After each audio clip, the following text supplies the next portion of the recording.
This is Jocko podcast number 437 with Echo Charles and me, Jocko Willink. Good evening, Echo. Good evening. The strike force commander spoke up. Let's go, boys. War ain't going to be around forever. Might as well go give the taxpayers their money's worth. The night's GRGs or grid reference guides had already been printed out. Everyone took one and slid it into their forearm quarterback pad for easy reference. Each sailor on the manifest checked their night vision devices, completed radio checks, and slid a magazine into their rifle as they walked out the door toward the flight line. At this point, it was always assumed Shannon would accompany them on target. She was too valuable to leave behind. Not much later, 3 Black Hawk helicopters lifted off with the strike force on board and raced towards the objective. Tonight would be fun. Tonight they were landing on the X.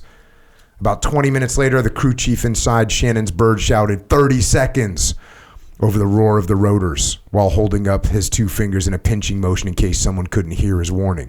30 seconds out. Find your safety line, make sure your nods are adjusted, and get ready to rock.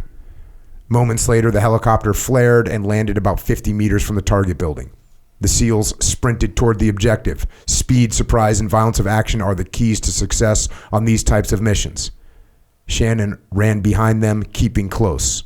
Infrared lasers bounced on the front door. A light flicked on inside the building. The occupants knew they had company. The SEALs mechanically breached the door with a donker, a portable battering ram, and flowed in, moving through the target building with a fluidity that comes with hundreds of hours of practice as a team. As one SEAL button hooked into the prayer room, a teammate right behind him ran into a military-aged male. Without hesitation, he took him to the ground and put a knee on his back. The other team guy in the room was doing the same with another. The radio call went out moments later. Objective secure. Shannon was already making her way through the breach point, anxious to see if her analysis was correct. Hey, Shan, back here in the prayer room. Pretty sure we got jackpots 1 and 2. Shannon rounded the corner and saw 2 of her friends standing there with 2 zip-tied detainees. She didn't need to take more than a quick glance at both to know they got both of their targets. Hell yeah, she thought. It was a good night, but not as good as a few nights prior when they'd hit 13 objectives in one night. That was going to be a hard night to top. And that right there is an excerpt from a book that has just been released, and the book is called Send Me, The True Story of a Mother at War. And this book is the story of Shannon Kent, a U.S. Navy senior chief who spent her life and sacrificed her life working and fighting in the special operations and intelligence community. And she actually wasn't the only one in her direct family unit to serve. Her husband, Joe Kent, who co-authored this book, spent over 20 years in the Army and in joint special operations, as well as with other government agencies, conducting missions around the world, fighting terrorists and insurgents. And it's an honor to have Joe Kent here with us tonight to share the story of his amazing wife, as well as his own experiences and lessons learned from life, war, combat, and of course, leadership. Joe, thanks for joining us, man. Thanks so much for having me. I really appreciate it. Yeah, it's great to meet you, and it was really awesome to read the book and get the details around Shannon's life and what she did. And really, of course, you know, from my background in the SEAL teams, I have worked with people in Shannon's role a lot over the years, but there really hasn't been anyone that painted such a good picture of that side of special operations. So you did a great job bringing that to light. And I think a lot of people are going to get a lot out of that and start to understand what it takes to put an X on a map and send an assault force out there. There's a lot of things have to happen to get there. But before we get into the book, let's talk about you a little bit. So where were you born? So I was born in Oregon, Sweet Home, Oregon, just to the south of the Eugene area, so kind of out in the middle of nowhere. And growing up in the woods scenario type thing? Well, kind of. My dad got a job with the Forest Service, so that's how we kind of ended up there. But then shortly thereafter, both my folks got into law school, so moved to Eugene, and then spent most of my life growing up in Portland, Oregon, believe it or not. So it was kind of a good mix, I think, between growing up in a city. Portland at the time, 80s and 90s, was kind of a medium-sized, chill city. There was none of the craziness that we have now with Portland. But I was really involved in Boy Scouts, so spent a lot of time out in the woods. So, yeah. And so what did your mom and dad were both lawyers? Yeah, my folks are both lawyers. Yeah, my mom she stopped practicing once we started. I'm the oldest of 5, so once I had a bunch of little brothers and sisters, she kind of pulled away from that. But then my dad, he's still a practicing lawyer. A practicing lawyer of what kind? Civil law. Okay. Yeah. And as you're growing up, was your dad in the military? No. So both grandparents were, like they both did their time in World War II, but not a family of, military service or military traditions. What were you into when you were growing up, like in school? Were you studying? Did you do work? Did you do, like, I didn't do homework. I know kids, I have 4 kids now, and homework is, well, they're out of that grade, or out of that age. But, when I was a kid, like, we didn't do homework. I didn't do homework. I did. From time to time, yes. Okay. Joe? I did not. No. I think I usually copied off somebody like right before it was due. Maybe I was a pretty bad student. I did not like school. I mean, basically from the time I was, I don't know, like probably 5 or 6, I knew I wanted to be G.I. Joe of some sort, and like that kind of like matured as I watched like the A-Team. And then once I got old enough to, pre-internet, you got to go read books and stuff. So once I got a library card, I realized actually I like to read. And so I read all the Vietnam books, and I had my mind set I was going to go be some flavor of commando. Yeah. But really what solidified it for me was 93 was the Black Hawk Down. Yeah. Just seeing that, on TV, just piped right into people's houses. I think that was the first time Americans had really seen brutal graphic combat. And I was 13, and I was like, man, just entered high school, and I was thinking there's 18-year-old kids who got killed there in a couple of years. That could be me. Who are those guys? Like, how come they're over there fighting but nobody else is? Like, I want to go, whoever those guys are, I want to go be one of them. Yeah.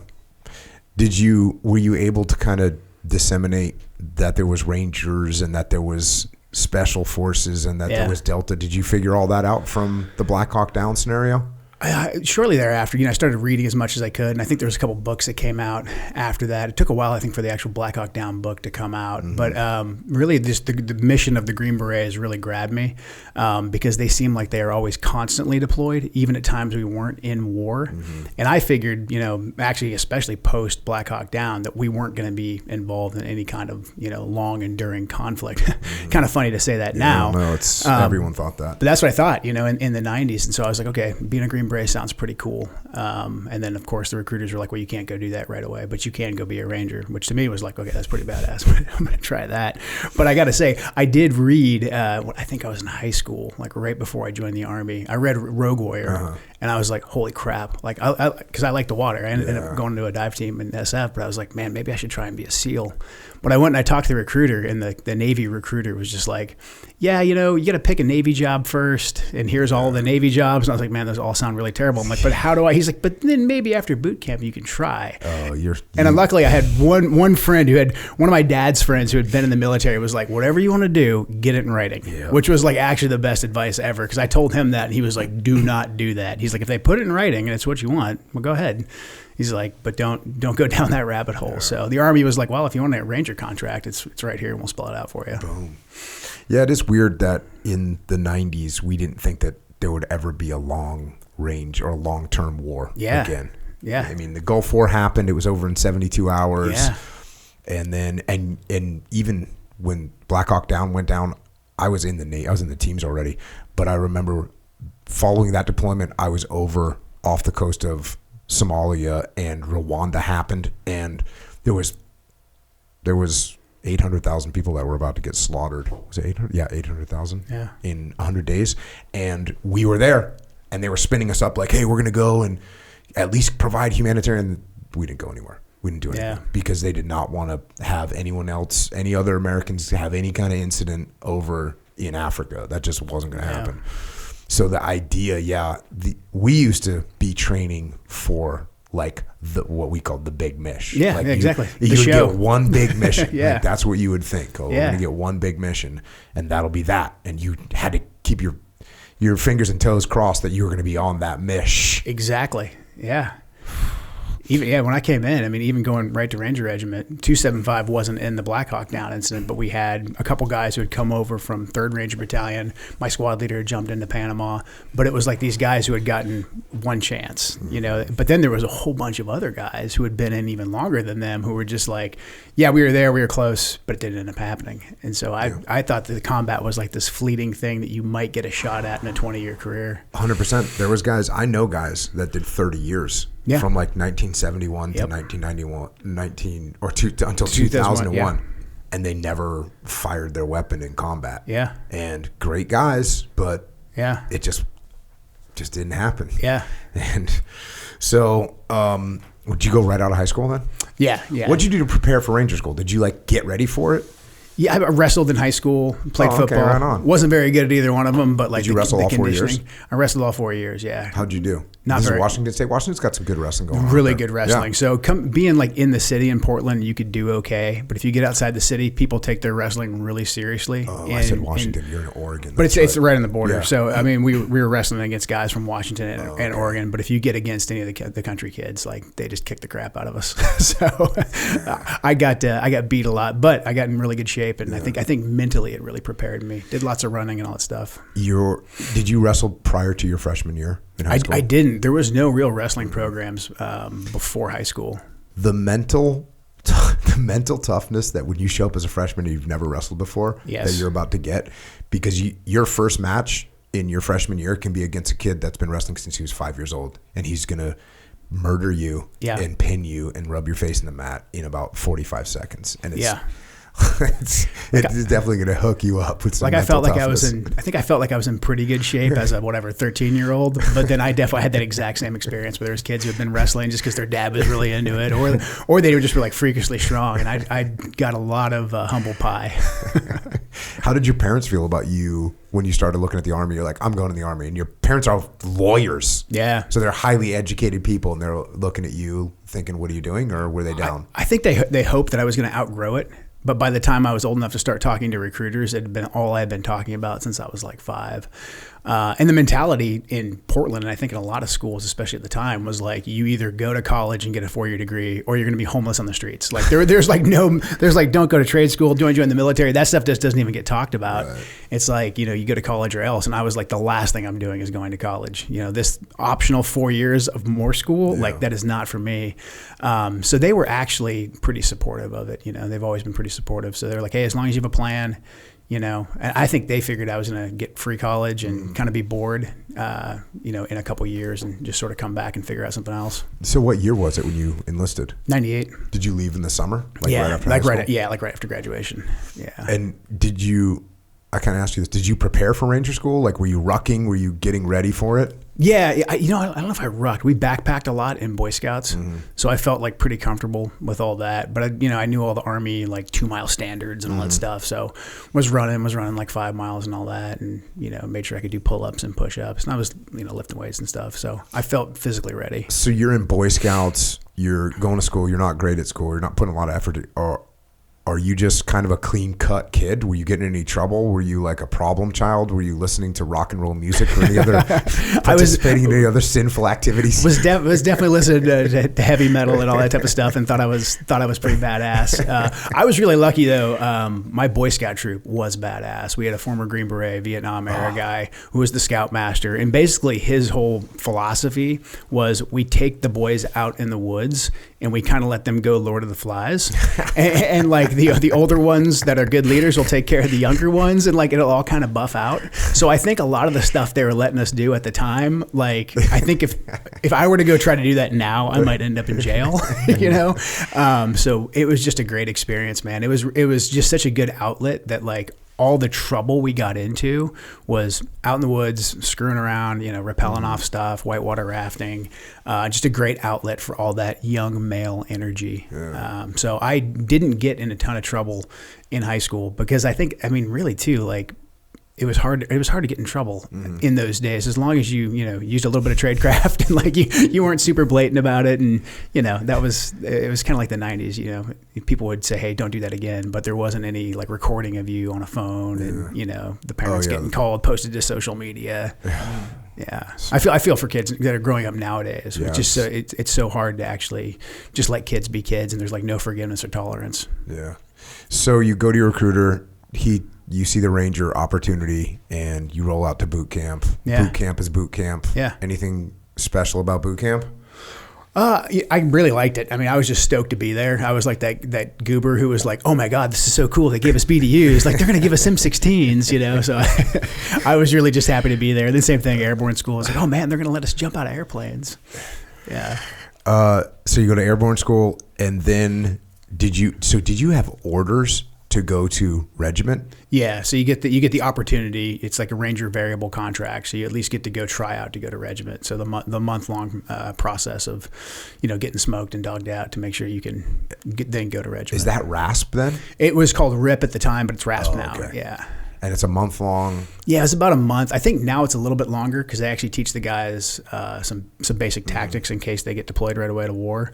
When I went, I think we just got the crap smoked out of us. Like, I know we did some land nav in there somewhere, but I just know everything was like time rucks, time runs, and then just beat down sessions. And Rangers is, as from what I can tell, kind of the most Spartan of the military units, period. Or you agree with me? I would agree with you, definitely. Yeah, definitely. Like, there's when you're in a Ranger regiment, you are going in the field, you're still getting like dropped down, yes, made to do push-ups by people that are like one rank above you. And very common, yeah.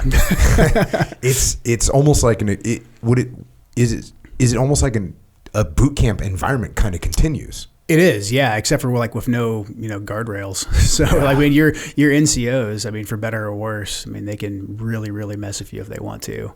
But I think especially in the late 90s, going to Ranger Regiment was really fortunate because I don't think the rest of the Army, like the traditional infantry units, the conventional guys, at the time, I don't think they had money to really train. But I got there and it was like, hey, it's Spartan, like you said, but it's also like your job is to be physically fit. Your job is to know your weapon system and to know basic tactics. And so it was a really good foundation of just basic soldiering.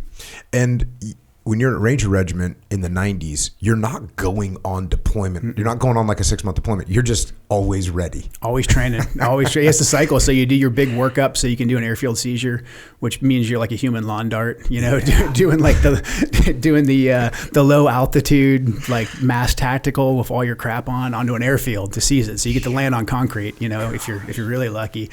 And then you do the same thing with the rotary wing assets, a lot of live fire, and then you do individual training. And so it's just that cycle. If you've been there back then, if you had been there for a year, you just kind of rinse, repeat that year and hope your number comes up for the Panama, the Grenada. For the big mesh. Yeah, for the big mesh. Yeah. How many times did you do an airfield seizure and jump out and land on concrete? Oh, too many to count, like a bunch. If you'd been there especially in those days, because that was like a core bread and butter. Mm-hmm. Nowadays, I think they're probably more laser focused on strategic strike. Mm-hmm. But then that was the big mission because that was what they did in Grenada and Panama. Yep. So we were just kind of practicing that. You eventually get a little bit better about steering your parachute, like to some grass or something. How much did you weigh when you were a young Ranger? Probably 190, 200-ish. Oh, yeah. So you're hitting like a... So I was hitting. And then if you're over 6 feet tall, you can jump the machine gun or the Gustav. Oh. And so I always had one of those stupid things strapped onto me. They'd be like, hey, congratulations, you're a 240 gunner or you're a Gustav gunner. And see if this big awkward, like the Gustav wasn't too bad, but like the 240 just makes you... Do you lower it down before you hit with your ruck or you land? I'd lower the ruck, but I wouldn't lower my weapon system because I was like, man, if that thing's gone, then I'm going to be the biggest jackass in the world. So I'm just going to ride this sucker in. And you're living in the barracks. Yeah. So you're living in the barracks. Talk me through like a week in Ranger Regiment. Man, so every day is pretty much like you're doing PT at whatever, like 5:30, 6. And at the time, this is before I think like, CrossFit and people were lifting. So we were just running or rucking. That was the two forms of PT. You're either running like really long or really fast or some combination of both, or you're putting a backpack on and going for a long stroll.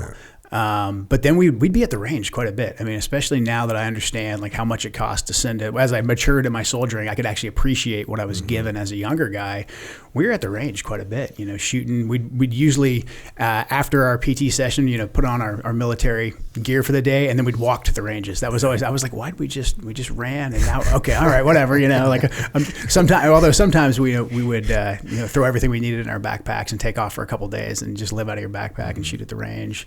Combatives were getting pretty big then too, so there was a lot of rolling, a lot of scrapping. I think on the Army side, Ranger Regiment picked up jiu-jitsu before the rest of the Army did. So we were, arm barring each other and choking each other. And you had that wrestling background too. Yeah. So we were fighting quite a bit, and so that was usually a big afternoon thing, was lift and fight. So I mean, really in a week as a young guy, and this is why I think I loved it. I mean, you could basically get paid to work out, get paid to go shoot, and then go beat each other up with your buddies. Living the dream. Living the dream, man. I mean, it wears on you after a while. Of course, you get tired and all that type of stuff. And there's always all the admin nonsense you got to do here and there. But I think a lot of that is really, really minimized in Ranger Battalion. Yeah. Rangers are just outstanding when you work with them. They are just, what you got, man. You got a professional soldier ready to get after it. And so then at some point, pretty common, you see the Green Berets. Now, you already had that idea coming in? I did, yeah. And the X-ray, like the 18 X-ray program wasn't available yet? It wasn't. It had just started. Once I was in the Q course, we had the first 5 test X-rays that were in the pipeline with us, but that was not a thing at all. You had to be an E4. For a while, you had to be an E5, but then when they started taking E4s, this is right before 9/11, I'd been a battalion for about 3 years, coming up on 3 years, and I was like, I think now's a good time to do it. There's never a good time to say you want to leave Ranger Regiment. That's just not something that you do unless you die. In the mentality while you're there in the moment. But the funny thing is, there's only so far that you can advance as an NCO in Ranger Battalion before you kind of have to leave. So you'll never hear Rangers admit this while they're wearing a tan beret, but a lot of them end up going to SF eventually. So on Fort Lewis, where we were, there was also 1st Special Forces Group, so we could kind of see the SF guys, from a distance. And this is when Rangers had to have high and tights, and the SF guys all had long hair. And I was like, "That's pretty sweet, man. Those guys get to have long hair." But yeah, I had decided I was going to try out, and I actually ended up in Special Forces selection on September 11th. That was the first. That was our start day. Was 9/11. So selection is how long? Selection's in about a month. And that's they're just weeding people out to see if they really want to send you to the Q course, right? Exactly. Yeah. The Q course is about, the easiest way to get out of there, or the shortest way to get out of the Q course, you're still there for well over a year.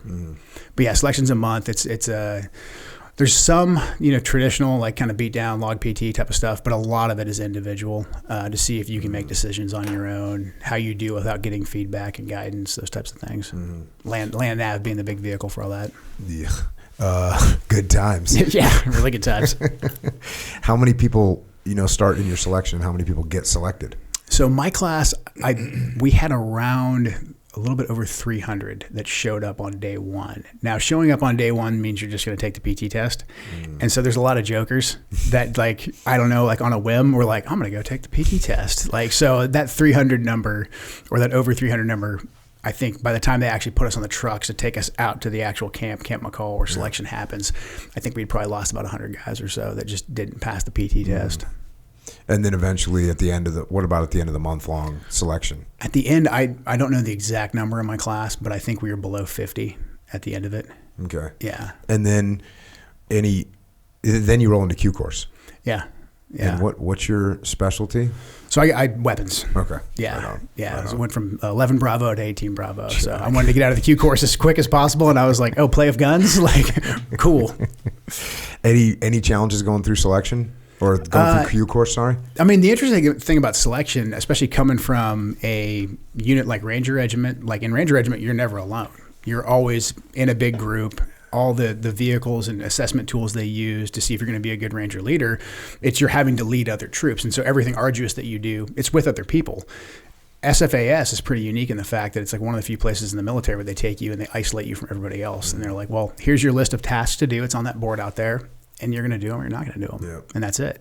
Which at first I was like, actually, this is this is really challenging. This is very different than what I've done. But then after a while, I was like, okay, I actually kind of like this. This is cool. I'm much more in charge of my own destiny than I had been any other time in my military career. Did you go to Ranger School already? So did you actually get to go to Ranger School? Yeah. Oh, okay, that's awesome. Yeah. So that's a big advantage, I think, going into the Q course, because you already understand tactics. You've already been dogged out and tired, and you've kind of seen that movie a little bit before. So you're like, this is going to get ugly in about 24 hours. Like you kind of know that's coming.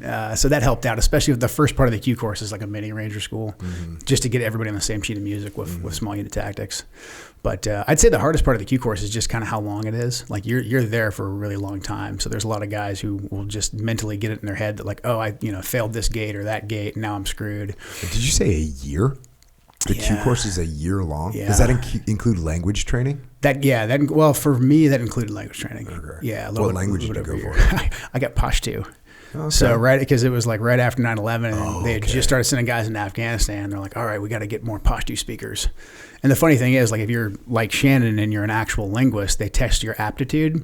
If you're an SF guy and they've already invested that much in you, you're going to go to a group and that group's got X amount of languages. And if it's a really hard one, like, too bad, you're not leaving here until you figure it out. So we went to take the at the end of the actual Q course itself before language school. They have you go take the language aptitude test, and the instructor that administered it to us was like, hey, I don't care if you max this thing and it's the best score ever, or if you spell your name wrong on it. If I give you Russian or Arabic, you're not leaving here until you get a 1-1. He's like, so I don't really care. So he's like, so I don't care how the military says, whether the military says you can learn a language or not, like you're going to learn it or you're not going to leave, which was a pretty good motivator. Do they take that D-Lab score, though, and like assign you the level of language that's appropriate? So because I remember I took that test. I never had to take language. I shouldn't say that. I guess I wish I would have learned a language, but I didn't. But you had to get a certain score. And if you got a really good score, you could learn Chinese or Arabic. And if you got a bad score, then you were going to get Spanish or French or whatever. And the Spanish and French schools are like 6 months long, and the Arabic schools are a year or whatever. Were you in that kind of like selection pipeline? So I had taken that test before, and I had done okay on it. Like, I think I qualified to learn like Arabic or whatever. But at the Q course, like, they don't care. Like, if you're assigned to fifth group, like, you're gonna get Arabic, Farsi, or Pashto. At the time, I think we had some Russian speakers too. If you went to seventh group, well, you were lucky. You were gonna get to learn Spanish, and you were gonna be out of there in like 4 months, But so it was that was really the point. They're just like, we don't really care what this thing says. Like, you're gonna learn whatever language your group needs to learn, and the standard's 1-1. So sorry, bud. So you from 18 years old to how old are you now when you get done with the Q course? 23. So you've been in for 5 years. Man, you got a good grip of what's happening in the military. Yeah. And how does that, you and I were talking about the big mission, nothing going on, and now September 11th comes. Yeah. And how did that attitude like sweep through the team? I think all of us still thought, especially my Q course class, we still thought that we were going to miss it. So even when I got back from SFAS, there's a little bit of a gap there because you have to go back to your old unit and then leave. Right when I got back from selection, this is right before 3rd Ranger Battalion jumps into Kandahar in Afghanistan. And so it still we weren't sure which battalion was going to get that mission. And so every battalion, I think, got read the op order. So we got read the op order. My battalion's already forward deployed. They were already in Germany. And so me and a couple other guys were like, hey, we're going to get on this bird. It's taking gear. We're going to jump into Kandahar. And like within, I think the next morning, we're like watching the news. It's like the Rangers secure Kandahar. And I was like, well, I might as well go to the Q course now. Because in my mind, I was like, Afghanistan's over.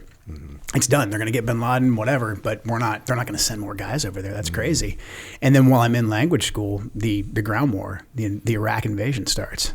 And I'm like, dude, I missed everything. Because you thought that was going to be over I quick, thought it was too. it. So I got to fifth group in the summer of 2003. And luckily when I walked in at fifth group, they were like, I don't know what they knew, but they were like, this is not going to be over anytime soon. We're deploying in August. Like, get ready to get it on. Yeah, it was really weird to watch that whole mentality. I had the exact same. I was going to college, so I was an enlisted guy. I got picked up for an officer program, and I was in college. And I called my detailer, who was a friend of mine that I knew. He's like the guy assigning officers, and I was like, please, I'll go to college when I'm 50. Like, just send me back to team. And this was early. This was like September 13th. Yeah. Or something. He goes, hey, this is going to last a really long time. Yeah. And I didn't believe him at all. Right. I was the same mentality as you, like, oh, this thing, I'm going to miss it. Yeah. Be a loser. And so some people had a better vision of how long this thing was going to last.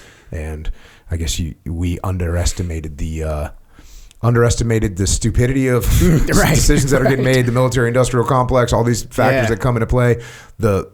Some of the way we handled those missions, it's like, oh, yeah, you're right. This is 100% going to last forever. Yeah. Or at least for 20 years. So that's kind of the origin story of you. But, I want to go to this book here and talk about Shannon a little bit here. And talk about her story. Which I'm sure, and the book is called Send Me. I read it, got done reading it 3 days ago or whatever. It's just, like I said, it's a great book. It gives insight to things that people have not really talked that much about, and especially at this level of detail from a first, from that ground level, and people that were right there with her. So get the book, and here we go. This is Pine Plains, New York, 1990. Shannon Smith, 5 years old, watched as other kids swung from rung to rung on the playground monkey bars. She had just started her tenure as a kindergartner at Seymour Smith Elementary School in Pine Plains, New York, about 80 miles north of New York City. The notorious horizontal ladder featured on both schoolyard playgrounds and military obstacle courses requires a bit of technique, grip, and upper body strength to move from one end of the bars to the other. Two things most 5-year-old children are in short supply of. I bet you can't do it, a young boy taunted Shannon. Yeah, huh? Yeah, huh? That's what the little kid says. Yeah, huh? Yes, I can. Shannon replied, not to be shouted down. No, you're too little, the boy sneered. Shannon confidently stomped over to the bars, determined to show this bully up. She didn't start the fight, but she'd finish it by gracefully swinging from bar to bar, or so she thought. Shannon grabbed the bars, her feet dangling below. She missed as she tried to swing her hand to the next one, falling off to the P-rock below. The boy laughed. She got up furious and mounted the bars again. She swung and failed again. It took everything in her to hold back the tears. She wouldn't give that boy the satisfaction of knowing she was upset. I told you couldn't do it, the boy pointed at her, laughing. It's the kind of taunting that haunts a child for years to come. The playground bully is a common scourge among children, but that doesn't make the experience less painful. Shannon came home that day and told her mom about it. She was upset specifically because it was a boy who told her she couldn't do it, and Mary could see Shannon wasn't defeated. If anything, she was more determined than ever. The next day, Shannon snuck over to the monkey bars. She tried to make it across again, but failed. She kept getting back up on the bars over and over and over again, gritting her teeth with fire in her eyes. I'll show him, she thought. This went on for days, maybe weeks. The metal bars tore up Shannon's palms, blooding them from her repeated attempts. Slowly, day by day, she made it from one bar to the next, then the next, and then the next. Eventually, the momentum carried all the way through, and she made it to the end. Landing back on her feet, triumphant, she earned the kind of confidence that kids get from conquering the seemingly unconquerable. It was the beginning of a lifelong trend. When somebody said, "No, you can't do this," Shannon's response was always, "Oh, yes, I can." So, great little anecdotal story that I'm sure, you can see clearly it was so well reflected in the book. That's kind of her attitude about stuff. That is like, oh, you don't think I can do this? Yeah. Stand by. Yep. Watch me. Yeah. So you talk about, she had this ability and a gift for languages, right? And so ends up working at a polo club, which is interesting. And at this polo club, learns to speak Spanish. Yeah. Which is, again, kind of crazy for a young kid. And she was on horses. She's a horseback kid. Yeah. Yeah. So Pine Plains, New York, really rural New York, not the New York City that most people think of. Yeah, there's a big polo club there. I think a lot of wealthier folks from the city keep their horses up there. And so there's a whole industry around that. So she loved horses. And then a lot of the ranch hands, I guess some of the best, I don't know anything about polo, but from Shannon I do. But some of the best polo players in the world come from Argentina. And so there was a lot of these professional polo hands and professional polo riders that would go up there for the summers. So Shannon got a job up there and she's like, well, everybody speaks Spanish. Like, so I'm going to learn Spanish. Like that was just her mentality, because she had that mindset where she could see patterns, especially linguistically, like the way people talk, and just kind of repeat it in a way that I don't think most mortal people have. So that was her entry into learning that if there was a language out there, she could figure it out. She could crack that code. Dang, that must be nice. Yeah, exactly. So she's doing that. She's working there. Going to the book here. Although stable and its horses were were where her heart was. Shannon also held a summer job at the local pharmacy, was a scholar and an athlete at school. She participated year-round sports, excelling in volleyball, basketball, cross country, and track and field. She sang in the chorus, played flute in the school band, and was involved with school theater. Was there anything she couldn't do? So she's just getting after it in all aspects. Yeah. She would find that 25th hour that exists in a day that most people just can never unlock. So that was her. That's just, every aspect of her life. She was very talented and incredibly smart, but also an incredibly hard worker, and I think when those two things intersect, you just find incredible people. Yeah. We'd be lucky enough to have one of those too, but when someone has both, that's what you get. A woman like Shannon. She graduated, and again, there's such great stories and background stories and her family. So get the book. I'm going to fast forward a little bit right now. Shannon graduated from Stissing Mountain Senior High School in the spring of 2001. She ends up going to college for a little while. And then September 11th, 2001, Shannon's father, and this is in the book, but he's New York State Police. Her father, Steve, and her uncle, who's a firefighter in New York, responded to the worst attack on American soil since Pearl Harbor, just down the Hudson River in New York City. That infamous day, which also included an attack on the Pentagon and the downing of United Airlines Flight 93 in Western Pennsylvania, resulted in thousands of Americans dead at the hands of terrorists and millions more fighting a campaign against international terror organizations for more than 2 decades. Shannon's younger brother joined the Marines shortly after the terror attacks, and to no one's surprise, Shannon's stint in college didn't last long. America was now at war. That changed everything. During her sophomore year of college, she talked to a Navy recruiter about how she could best leverage her talent for language in the service. Emerging from the ocean at midnight with a green face on a top secret mission, like Shannon had seen in the brochures, was still out of reach due to a bar on women in combat positions. But they did have a job that seemed like a perfect fit: cryptologic technician interpretive. By the time Shannon left for recruit training in late 2003, the U.S. had lost lives in Afghanistan and Iraq, but both wars were still in their infancy. Rear Admiral John Paul Jones, famously known as the father of the U.S. Navy, once said, "I wish to have no connection with any ship that does not sail fast, for I intend to go into harm's way." Shannon Smith wanted to go into harm's way.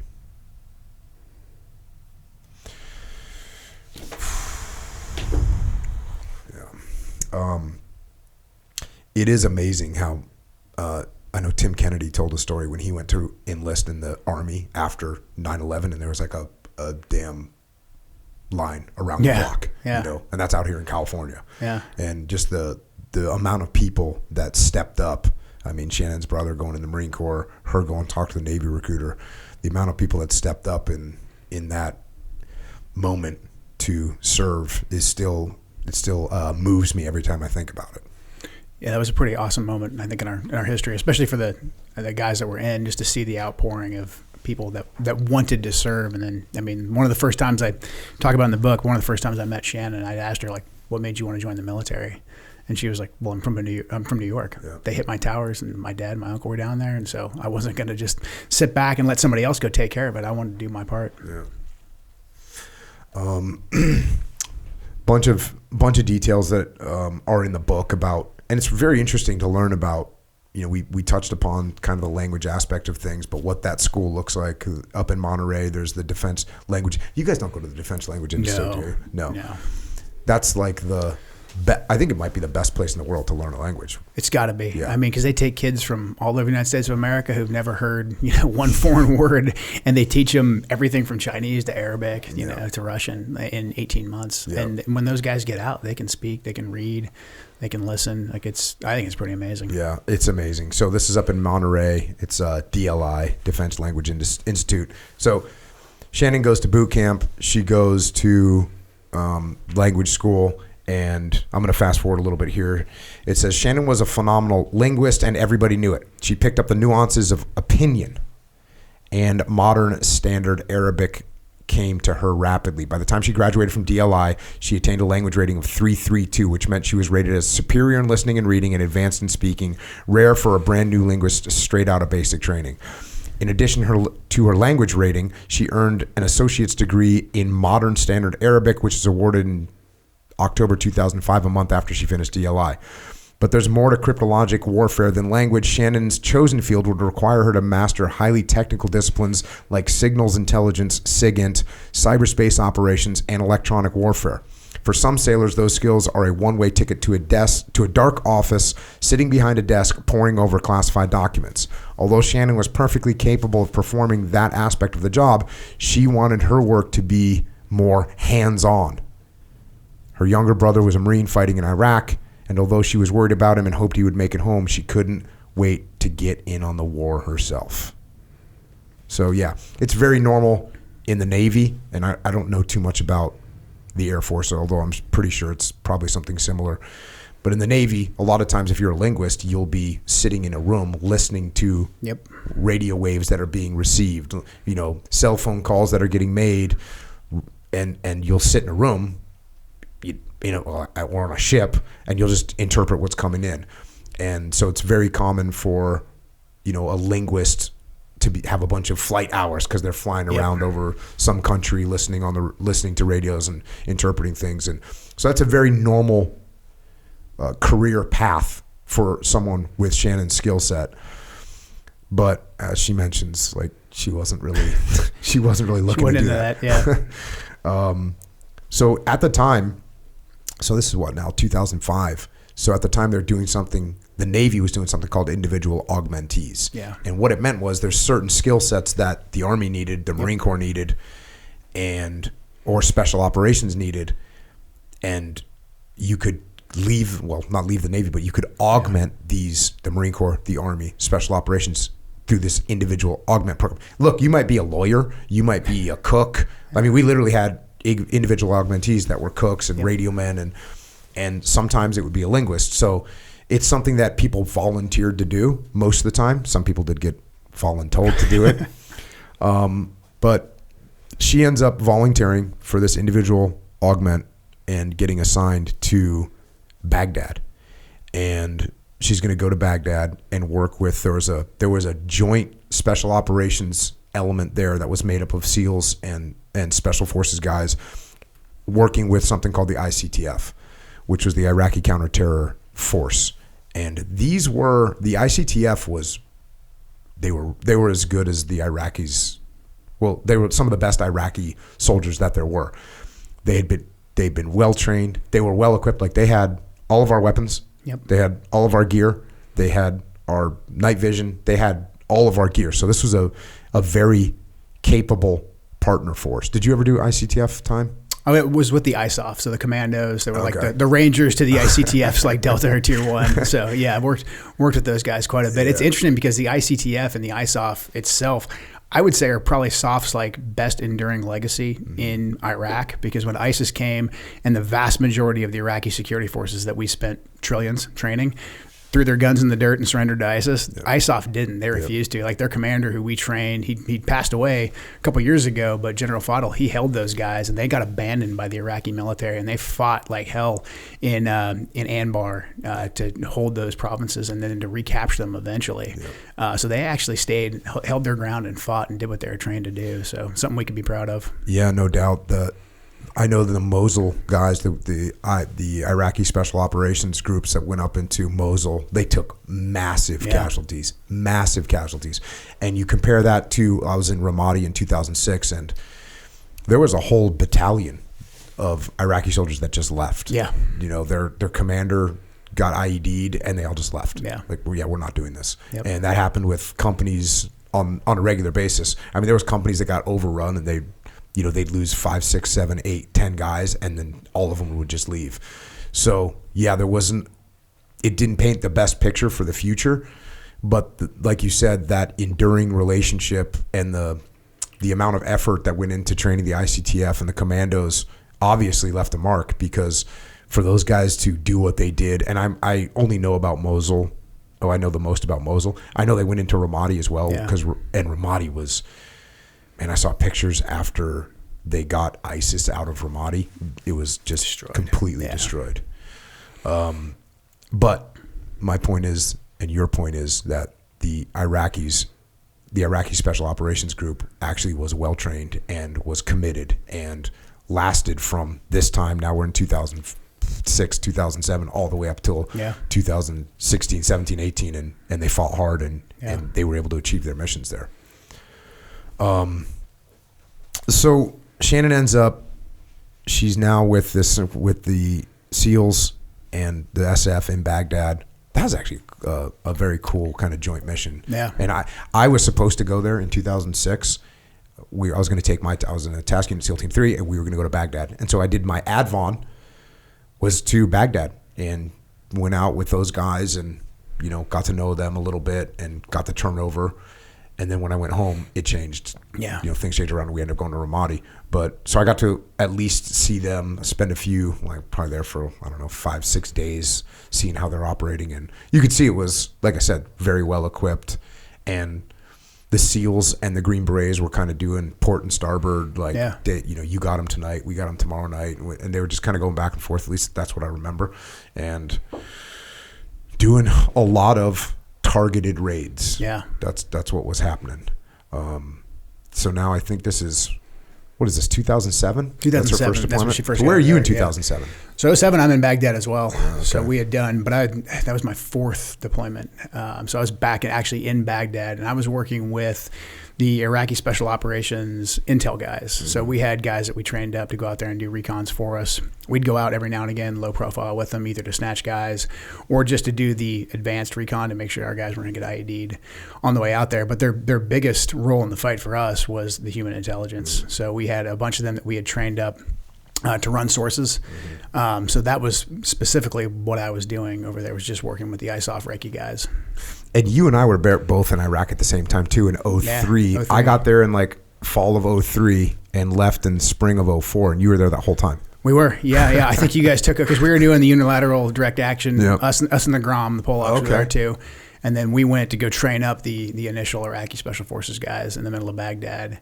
Yeah. And then you guys stayed there and kept kicking in doors. Yep. Yeah. And then you went to Baghdad, downtown Baghdad. You were in the green zone? So this trip I was 06, 07, and then the next trip 08 I was in the green zone. Mm-hmm. Before that, when we were training the commandos, we were up at FOB Justice in Katamia. Got it. Yeah. That's pretty.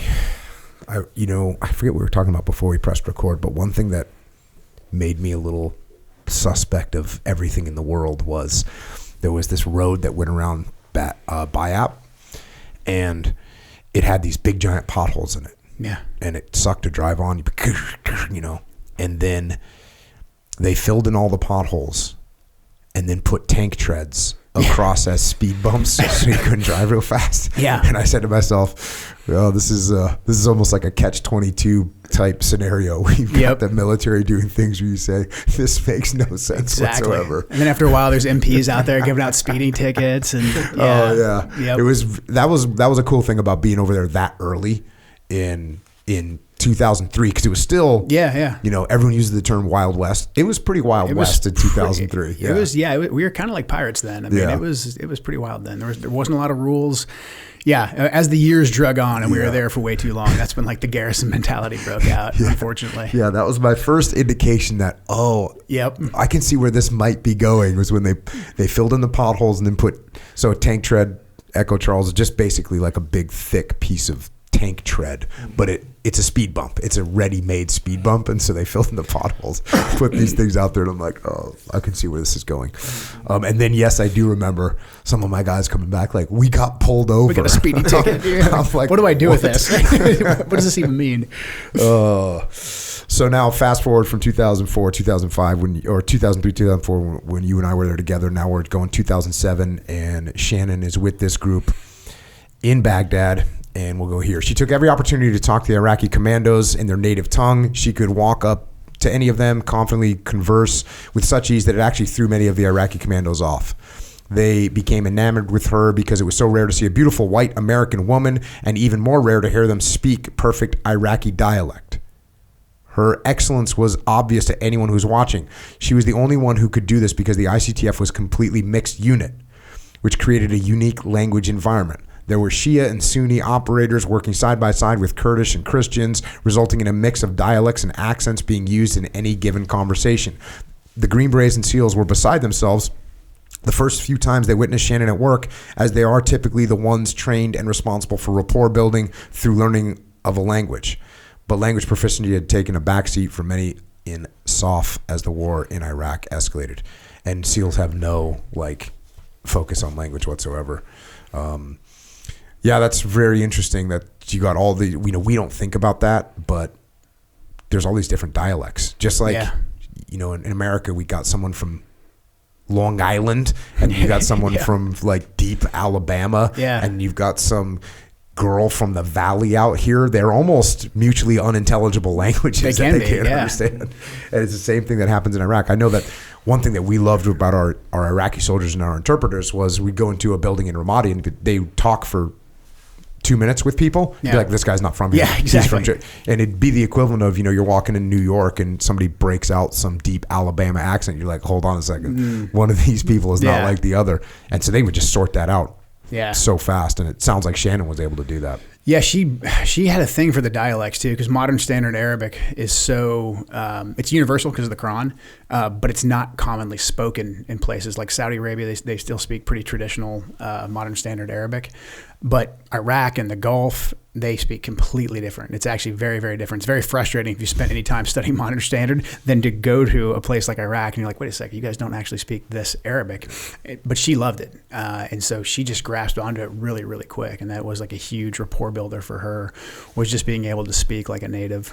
So there was a bunch of Iraqis that I met later on who insisted that Shannon had either an Iraqi father or mother. They're like, yeah, we get it, she's redheaded, but there's some redheaded Iraqis out there too. And so they were like, what's the deal? Where's the Iraqi in her blood? But it was just her passion for languages. Even when you knew her, would she listen to recordings and be practicing on her own?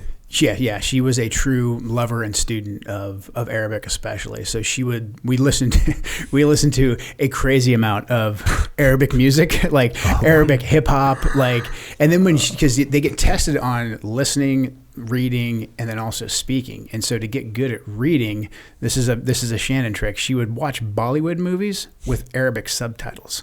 So there's this Bollywood stuff going on with the crazy Hindi music, but then the Arabic subtitles. And I'm like, what are you doing? What beautiful mind nonsense is this? And she's like, no, that's how you get to know because you have to read the subtitles. You pick a language that you don't speak, so then you have to read the one language that you do speak. And I was like, okay, that's not how most humans learn things, but okay, whatever works. But yeah, she would immerse our entire house and everything in Arabic. Did you ever pick up any Arabic from it? So I never went to Afghanistan. I went to Iraq on repeat. I couldn't buy an Afghan trip, so I went to Iraq, Yemen. So I eventually just picked up Arabic, and then because we have to test every year on language, I just switched over my language to Arabic. Okay. So I did a 3-month course and kind of figured it. I was good enough, and we don't have to pass the DLPT. Okay. We don't have to pass the listening and the reading. We can just get by with an oral interview. Okay. So I could kind of BS in Arabic, but I was nothing like her. I mean, as I was studying Arabic, I'd asked her, I'd be like, hey, so what's your secret? And she's like, okay, so you listen to the word, and then you imitate it and you don't forget it. I was like, thanks. That does not help me whatsoever. I'm going to go back to writing it down 100 times so I don't forget it. Check. Fast forward a little bit in the book. Although her deployment began behind a desk as an analyst, the Navy SEAL lieutenant commander that she reported to recognized that she was capable of more and wanted her to start going out on target. It may seem like people in the military, especially those deployed to a war zone, would just intuitively know how to be ready for a real-world combat mission, but that's rarely the case. They need to be shown how to arrange ammunition pouches on their plate carriers, where the bleeder kit or medical pouch goes, so anyone responding to an injury knows where to find it, and even the knot to use to tie down sensitive items like lasers and optics in an assigned rifle. Shannon was no exception, but had not received any formal special operations combat training at that point. Rowe, and this is another guy that you mentioned, or is mentioned in the book, Rowe had already gone on some 60 or 70 combat missions, which made him the perfect mentor. The task force operational tempo was so high that during that deployment, it was not uncommon to go on a mission, then immediately be sent on a follow-on mission, then another follow-on mission. Under Rowe's tutelage, Shannon learned to not only set up her kit properly, but also to narrow down the time frame she needed to get ready when alerted for a time-sensitive target. Shannon and Rowe were tied at the hip and often alternated as the intel asset on combat missions. Sometimes Rowe would go out on missions resulting from information Shannon analyzed, and other times Shannon would go out based on Rowe's analysis. It became obvious to everyone around her that she was never going back to Fort Gordon. The trajectory of her career had been permanently altered. She had been baptized into the world of special operations.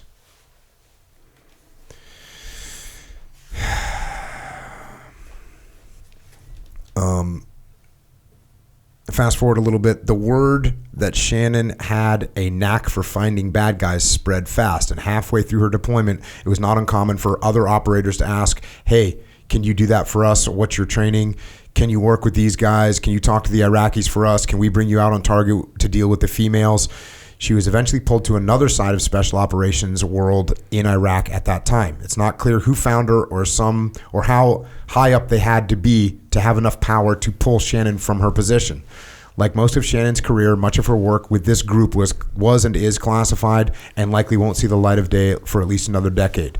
The citation for the Joint Service Commendation Medal she received for that deployment is the only unclassified documentation of her contributions. It describes how her efforts led, quote, directly to the capture of hundreds of enemy insurgents and severely degraded enemy combat capability. So she got noticed, and that's one thing that's cool about war. Yeah. Is that you do when it gets tough enough and when it's intense enough, all of a sudden people just want to know what's going to work. People will ask me about the rivalry between like different units and between the Army and the Marine Corps. In Ramadi, it's like no rivalry. It's like, hey, will you help us? Yes, we will. We'll help you. That's kind of how it's going down. Who can do the job? Yep. And she got, noticed for doing her job well, pulled to another unit doing more work, and, ends up, as you write in the book, baptized in special operations. And it can be very difficult to go back to, well, depending on your attitude. There's some people that would look what she's doing and say, oh, get me out of here. Yeah. But she obviously liked it and carried on with it. Now, this is 2007, and we already talked about, so you're in Baghdad as well. I am, yeah. You're working. So you're training commandos? So working with their intel guys. So we're trying to run down targets for the ICTF to go out after. But specifically, we had a pretty unique job. This is right when the EFP thing is kicking off. So we actually sliced off a handful of the Iraqi special operations recon guys who had access to the Shia side. To really start tracking down those networks that were bringing over the EFPs from Iran. So we were doing a lot of pretty high-level targets, but we had to do a lot of intel work to get to that level. So that was like my single-minded focus for that trip was the EFPs, but then we also had another group of Sunni Iraqis who were working heavily on the foreign fighter flow. And that was a big thing, too. So we were working that mission. I actually briefly met Shannon then for like 10 minutes. Yeah. The EFPs, explosively formed projectile. This is now 2007. What they realized is you can make a shape charge, a flying shape charge, basically that's going to go and it rips through pretty much any armor, and they're very devastating against vehicles and just it's a horror show. Yeah. And the Iranians were kind of bringing that in through the Shia, and they were using it in a devastating manner. So that's what you guys were focused on. And then, like you said, you also had the foreign fighters coming in on the Sunni side. Yeah. So we had guys trying to look, because the day-to-day battle rhythm of just trying to basically take bad guys off the battlefield that weren't going to kill us there, that was a full-time job. But we wanted to actually have people that were starting to look exterior, like, hey, we've got the Iranians playing here, we've got the foreign fighter flow, let's start taking a bigger picture. Can we interdict these things before they hit the major urban centers? So that was kind of our charter at the time. So I had kind of made that jump from being a regular team guy to like, hey, I want to be more on the ops intel side, because I figured after our like 03 and 04 deployment, I figured like, hey, the problem here in Iraq isn't like, can we go kill the bad guys? Like, if we find the bad guys, we kill them. I mean, whether it's Green Berets, SEALs, Delta Force, or the Kentucky National Guard, if we know where they are, they're going to die. Like, that's not the issue. The issue is trying to figure out like what's causing the insurgency, who's supporting the insurgency, and like where the high valued bad dudes actually are. So that kind of became my little lane I carved out in special operations, and ultimately how I ended up meeting Shannon. Yeah. So you're doing that very job. You're kind of putting together a mission, consolidating info, and you're walking around trying to get this stuff sorted out. And it says this in the book: as Joe rounded a corner, he heard a woman's voice discussing locations for Abu Abbas, the leader of a Shia terrorist cell he was trying to run down. His eyes quickly honed in on the woman the voice belonged to. She was a gorgeous, slender, young redhead wearing faded New York Yankees ball baseball hat with piercing blue eyes and a welcoming face. Almost instantly, nothing else mattered. Wow, Joe thought. He guessed the Yankees' ball cap was part of an effort to play down her natural beauty, but it wasn't working. Her reddish blonde hair and ponytail protruding from the back of her ball cap was somehow both elegant and casual. She wore a light red and white flannel button-down shirt with her sleeves pushed up and a pair of blue jeans with leather work boots. The Sig Sauer P226 9mm pistol in a black Kydex holster was on her right hip, contrasted her beauty. It snapped Joe out of his reverie and reminded him where they were and how serious this business was. She stood with a map of Baghdad behind her while her computer monitor displayed Arabic text and map coordinates addressing a few analysts from Joe's unit.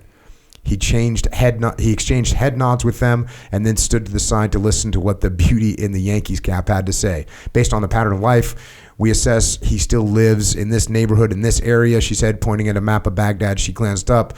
She made eye contact with Joe and held it. His heart skipped a beat as she smiled at him like they were old friends. Joe caught himself staring into her eyes for a little too long, grinning as if he was relieved to see her. Sure, there was a spark of instant attraction, but there was also something new and profound. Her gaze gave him a feeling of instant peace. She held eye contact with him for a moment longer before turning her head back to the group of analysts, her face all business again. So there you go. Yep, it's the first time we meet. Yeah, that's I imagine from your perspective at that point in time, seeing a beautiful red-haired woman with a freaking 226 on her belt, yeah, you're ready to rock and roll. Yeah, exactly. Like, will you marry me? I should have asked the question because it took me a while. I didn't see her again after that day for quite a while. But yeah, that was it was an interesting way to meet your wife for sure.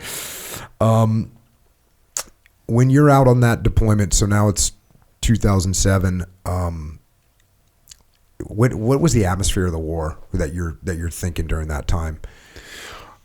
Chaos and frustration, I think. I mean, because I had been over, that was my fourth trip. We had been there for, a minute. We kicked this thing off in 2003. We had already caught Saddam a long time ago. We killed Zarqawi, and things were not slowing down whatsoever. I mean, there was Americans that were coming back in body bags or mangled pretty much every day. I mean, this is right as the surge is kicking off, and guys are fighting block by block every day.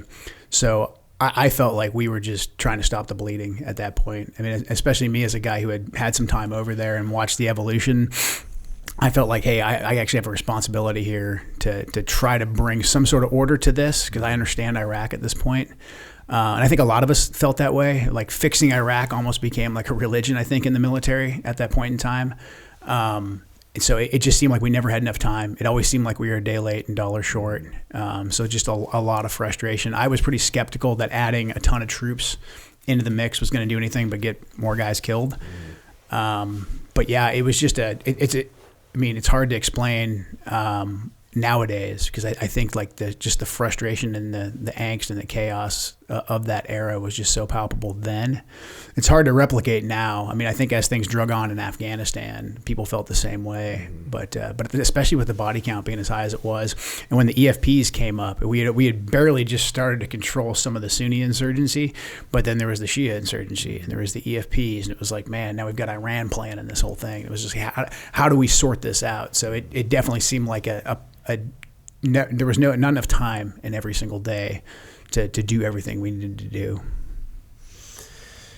Yeah, I always think back to World War II. When you left for World War II, you would come home when it was done. When it was done, right. And the nature of doing, either it's a 6-month deployment, some cases it's a 4-month deployment, some cases it's a year-long deployment, but there's an end in sight, and it doesn't really matter. I'm going to turn over to you, and hey man, good luck. Like, I did what I could do, and you're going to do what you can do. But there's a lack of continuity, and there's also a lack of, there's a lack of continuity for sure.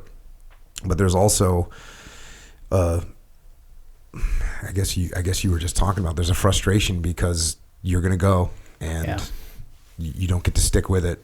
And what's going to happen in the next, okay, I'll be back in a year and a half or a year. Yeah.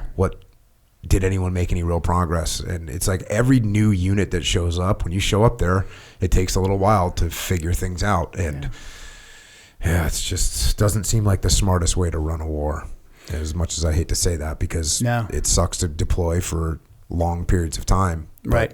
that's why you need to, before you go into war, you need to decide, okay, is this really what we want to do? Exactly. And what the end state is too. I think that's another big problem that we had, especially at this time frame. It was like, what was the goal? Like, we came in here because like Saddam was a bad guy and we took out Saddam. So now are we really going to stay here until there's no more violence? And then us being here creates more violence. So it's like, this does seem like a big loop that we're in, you know. And then when you step back and you look like, well, there were people that were benefiting from this. That's where a lot of my frustration comes from nowadays. But at the time, it was just like, man, we were beating our head against the walls, and we just couldn't figure out how to actually solve this problem. Yeah.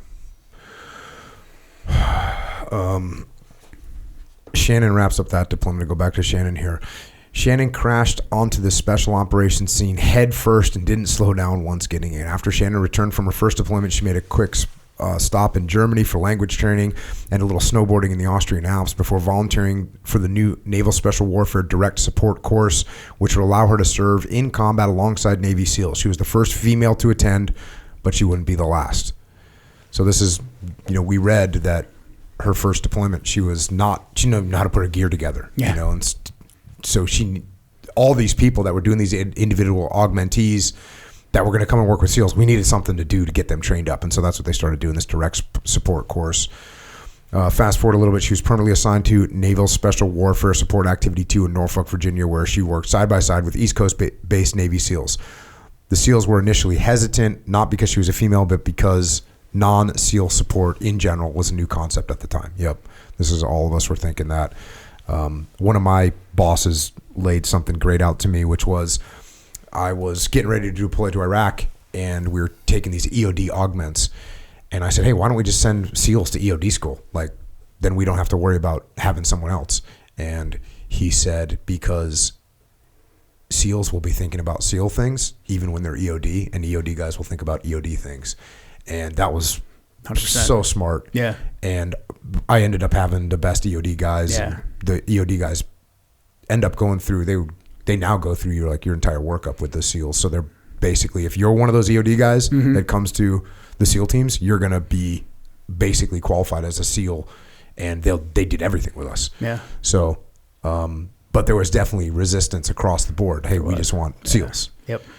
Which probably especially sensitive in the SEAL teams because, you know, we are so,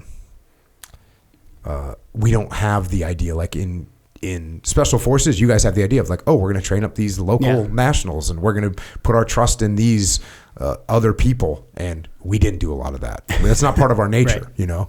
And that's why even the guys at the ICTF, you know, that was kind of a new mission for us. And look, we did, I did it in the 90s. Yeah. I went over to seas and trained people from the Philippines and trained people from Thailand and trained, you know, we did all that stuff, but it was not, I don't know, we just didn't view it the same way. We didn't view that as our mission. As your mission, right? Even though it completely is our mission. I mean, it's in our doctrine that is our mission. Yeah. Foreign internal defense, the same thing as you guys. Yep. But we used to not really think about it that way. Yeah. Yeah. I mean, I can tell you 100% as a young SEAL, and look, was I the smartest dude in the world when I was, am I the smartest dude in the world now? No. Was I even dumber when I was, 22 years old in the SEAL platoon? And they're like, this is foreign internal defense, building relationships with the host nation. I was like, what? Tell me what door to kick in. Yeah, exactly. Because I'm a freaking SEAL with a machine gun. So it's no surprise that, someone like Shannon showing up, everyone, there was pushback. Yeah. That being said, once you realize the skill set that you don't have as a SEAL, then you go, oh, yeah, this is 100% needed. That's the interesting thing. People ask me all the time, like, was there how did Shannon get put on one of those specialized teams that just brought women in? And I'm like, no, there was this whole period of the initial war on terror where technically women weren't allowed on the front lines, but there was a lot of women who found their way onto the front lines, either because of circumstance or just because they were the best person for the job. I mean, like you said before, there was no like, do you have this qualification, that qualification? Like if you were willing to go there and you could perform, you got a slot on the team. And that was it. Maybe it wasn't codified, in military doctrine, that was going to be your full-time job when you redeployed. But there was a lot of folks like Shannon who had that ability. They went and they proved themselves, and they were out there operating at the highest levels. Yep. And I'll tell you another one. Oh, you can't be in combat arms? Okay, so you're in logistics in the Army. Yeah. And guess what you end up doing in logistics in the Army in Iraq? Logistics convoys. Right. One of the most dangerous things that you can do. Probably more dangerous than the vast majority Yes. of what we did. Yes. Because I would rather go kick in a door with a bad guy behind it than go just run the gauntlet of rude Irish over and over again. Yeah. So that was an interesting dynamic, was these logisticians. So someone comes in to be a logistics person in the Army or the Marine Corps, and you end up out there running convoys. And same thing in Ramadi. I remember I was watching a casualty evacuation go. I had an element out with SEALs with Iraqi soldiers, and two of the Iraqi soldiers got hit, and there goes the casualty evacuation. And the person in the turret was a woman out there in the turret of a 113. And I was like, yep, check. Yeah. I mean, she's rolling down, complete exposure, IEDs everywhere. There's active gunfights going on, and like, yep, salute, go get some. Yeah, exactly. So now she details, or you guys detail some of that training in here and what she's going through. Fast forward a little bit, Baghdad, Iraq, 2009. Shannon was with AJ and his platoon, a small group of Navy SEALs and Iraqi special operations assigned to a strike force in Task Force 17, charged with hunting Iranian thugs in the back alleys of a Baghdad neighborhood. It was her second deployment to Iraq, so the hot summer air that smelled like trash and expired humans was familiar, as well as the not so gentle reminder of what their fate entailed should they fail on any given night. These raids were so regular that it would be easy to become complacent, but Shannon took her work too seriously to allow that to happen. She was tasked with producing some of the most valuable intelligence in the war, usually at great risk. This mission was no different, especially for Shannon.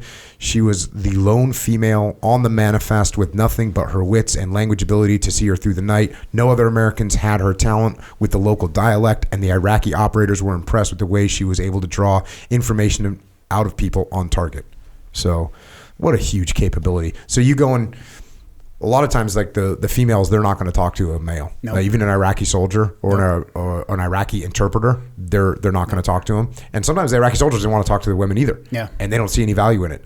So having someone that could speak Arabic to the women and pull them aside, and all of a sudden you have a whole nother story to compare to the story that you're being told. Yeah.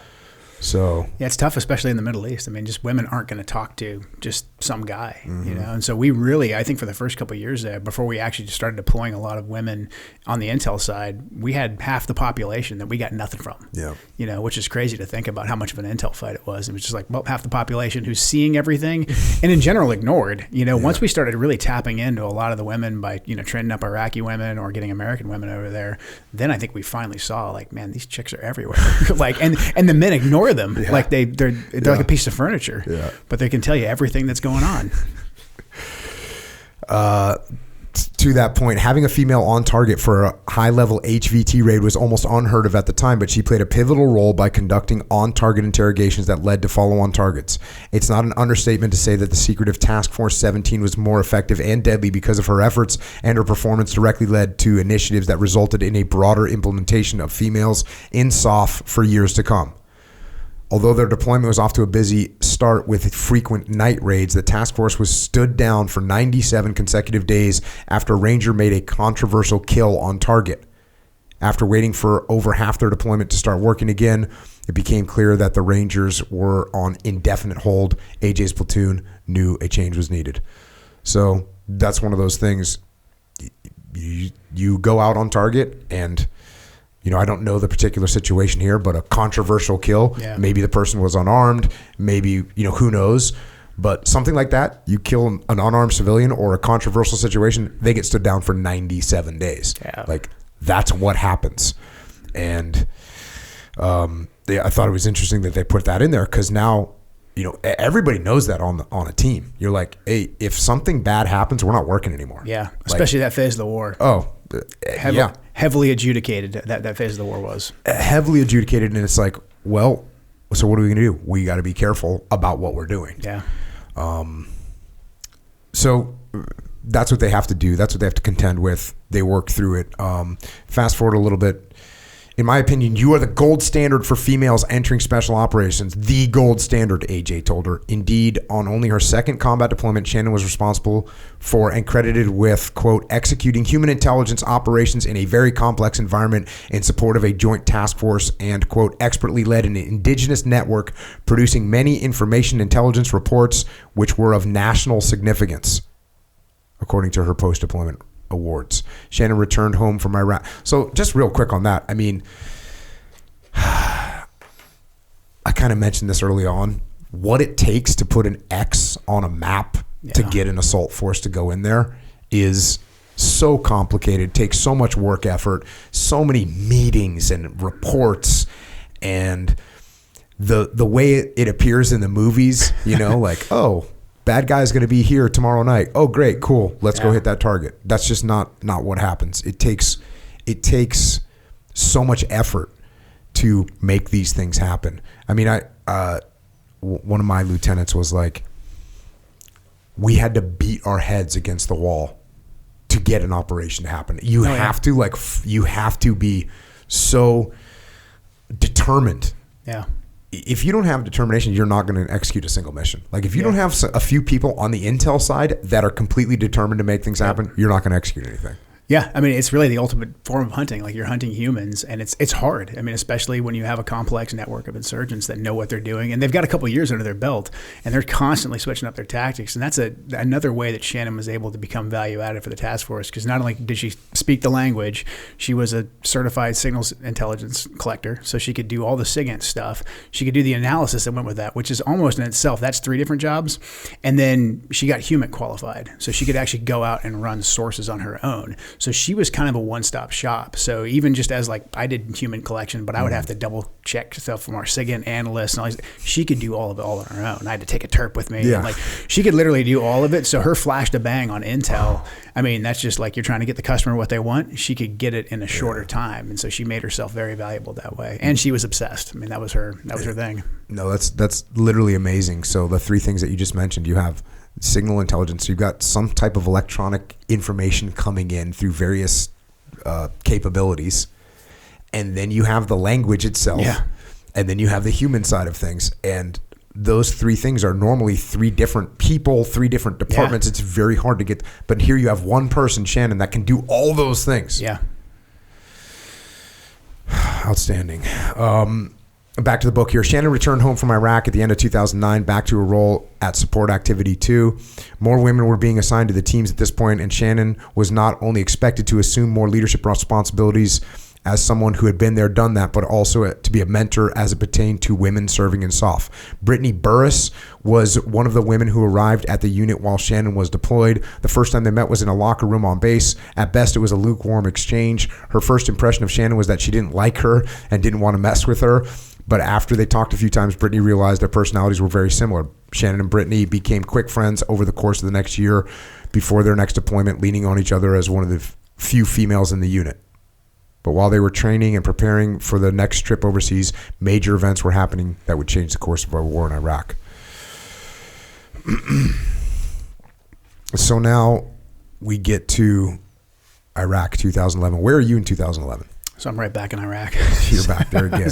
Yeah, we were gluttons for punishment in 5th group. So yeah, that was my. I was there from the late spring up until we withdrew. Right, Thanksgiving 11. 5th group's assigned AO is the Middle East. Center of the Middle East. How long did it take for them to invite someone else in to support them? So us in 10th group. So 10th is supposed to have Europe, but they actually did a lot with the Kurds up in northern Iraq and Turkey because that was kind of their AO as well. So us in 10th were switching out back and forth. 7th and 3rd got in the mix a little bit. 3rd group's in extremist force, their direct action guys. They came and did quite a bit with the ICTF throughout the war. Got it. But really, at any given time of the Iraq War proper, it was either 5th group or 10th group that was running the show. Yeah. I worked for there was 5th group the first time I was there, and then it was 10th group in 2006. At least in Al Anbar province, that's who was running the show. But yeah, the SEAL teams used to be geographically assigned. I guess broadly speaking they are, but they used to be more specifically like SEAL Team 1 was Southeast Asia, and SEAL Team 3 was Southwest Asia. And SEAL Team 5 was North Asia. And SEAL Team 2 was Europe. And SEAL Team 4 was South America. So it was more specific than it is now. And if we would have kept it that way, it would have been just SEAL Team 3, the whole time. Good deal for them. Yeah, good deal for everyone else been doing whatever they're doing in whatever other part of the world. But obviously, once the war kicked off, it's like, oh, yeah, we need to get everyone. It's going to take everybody. Yeah. So now we're in Iraq 2011. What was your job at this time? Were you just back over there with? Back over there on a team. I had actually just gotten warrant to extend my team time. Oh, okay. So I was over there as a warrant. We were trying to wrap up the whole mess as the SOFA fell apart and we realized we were gonna have to withdraw. So I was actually doing advisory work with 2 of the different Iraqi intel services, and so we were actually establishing a lot of our long-term intel relationships at the time. But I was actually right back in RPC as we shut that thing down. It actually ended up getting condemned. It's like a structural issue, it's gonna kind of like implode on itself eventually. But yeah, we were based out of there and just trying to wind things down. So RPC. Yeah. What did that stand for? Radwaniyah Palace Complex. That's what it was. Yeah. It was really easy to find on a map because it had that spiral. Big old spiral, going to the top. And Qusay's zoo had been there. So in 2003, there was all the rumors of there's still tigers out here running around. I think there were, but yeah. Yeah, that was disturbing going to those torture chambers and stuff like this. Super creepy. Oof. But now it's 2011. Going back to the book, we have a high confidence grid verified by both SIGINT and Human. Shannon delivered her findings to her peers, a platoon of Navy SEALs who were already jocked up and ready to roll prior to the concept of operations or CONOPS planning briefing. Shannon was deployed to Iraq for a 3rd time in 2011 during a period of transition with U.S. forces drawing down and leaving the country in the hands of American military contractors and Iraqi government while the Islamic State or ISIS gained momentum. As an intelligence professional, Shannon was skeptical of the path the U.S. had chosen in Iraq and it was more than news on the television to her. She had friends across the country who would be impacted, many of them negatively. But with the war in Iraq ending, where else could Shannon go to contribute to the fight against terrorism that now defined her in so many ways, or were her fighting days over? So you're there at this time. Is everyone just thinking, bro, why are we pulling this is gonna completely fall apart? Pretty much. I mean, it was a mixed bag. There's a lot of people who were like, well, it kind of ran its course. Let's just pull stakes and go. And I could understand that mentality. But at the same time, I remember sitting in a meeting at the embassy with the State Department and the CIA, and all the players are there. And at the end of it, I just asked one of the CIA analysts and one of the state analysts, I said, hey, so what's the actual goal here? Now that we've left, what's the U.S.'s long-term goal here? And they said, well, we want to make sure that al-Qaeda in Iraq never resurfaces and this doesn't become a hotbed for terror. And I was like, man, do you guys realize we handed this entire government over to the Iranians, who have been using all the power that we gave them for the last couple of years to systematically run down and kill and torture and just really oppress the Sunnis. And you've got the Sunnis pressed between basically Baghdad and Damascus in this pressure cooker. And now we're going to leave. I was like, none of us really predicted exactly how ISIS was going to come back, but we all could see the direction that it was heading, because people were like, oh, the surge worked, therefore there'll never be another al-Qaeda again. We killed all those what's-his-names guys. They'll never pop back up. And I'm like, well, these people have no other means of recourse. I don't condone the fact they've chosen radical Islam, but I kind of understand it, especially since we've handed this entire government over to the Iranians. But then the negotiations fell apart for the SOFA, and it was just sort of like, everybody kind of got tired, and it was like, well, I guess we'll just leave. And we just left, and sure enough, we were back right back there a couple years later. Yeah, the Shia oppression of the Sunnis. I mean, what are the Sunnis going to do? They're looking around, and here comes Al-Qaeda and ISIS. It's like, oh, you're going to help us get rid of these guys, or at least punish them for the way they've treated us? We're okay. in. Yeah.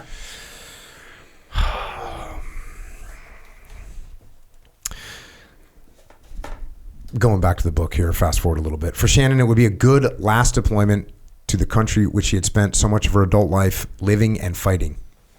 It was the best troop she was ever a part of. She was recognized for her, quote, understanding of insurgent networks coupled with her impressive leadership. She deftly managed several networks and extensive sub-networks, producing numerous high-level intelligence reports, providing critical information to special operations commanders targeting militia groups. Her dedication resulted in several operations that captured high-value individuals and disrupted well-known insurgent networks. This wouldn't be her last adventure, though.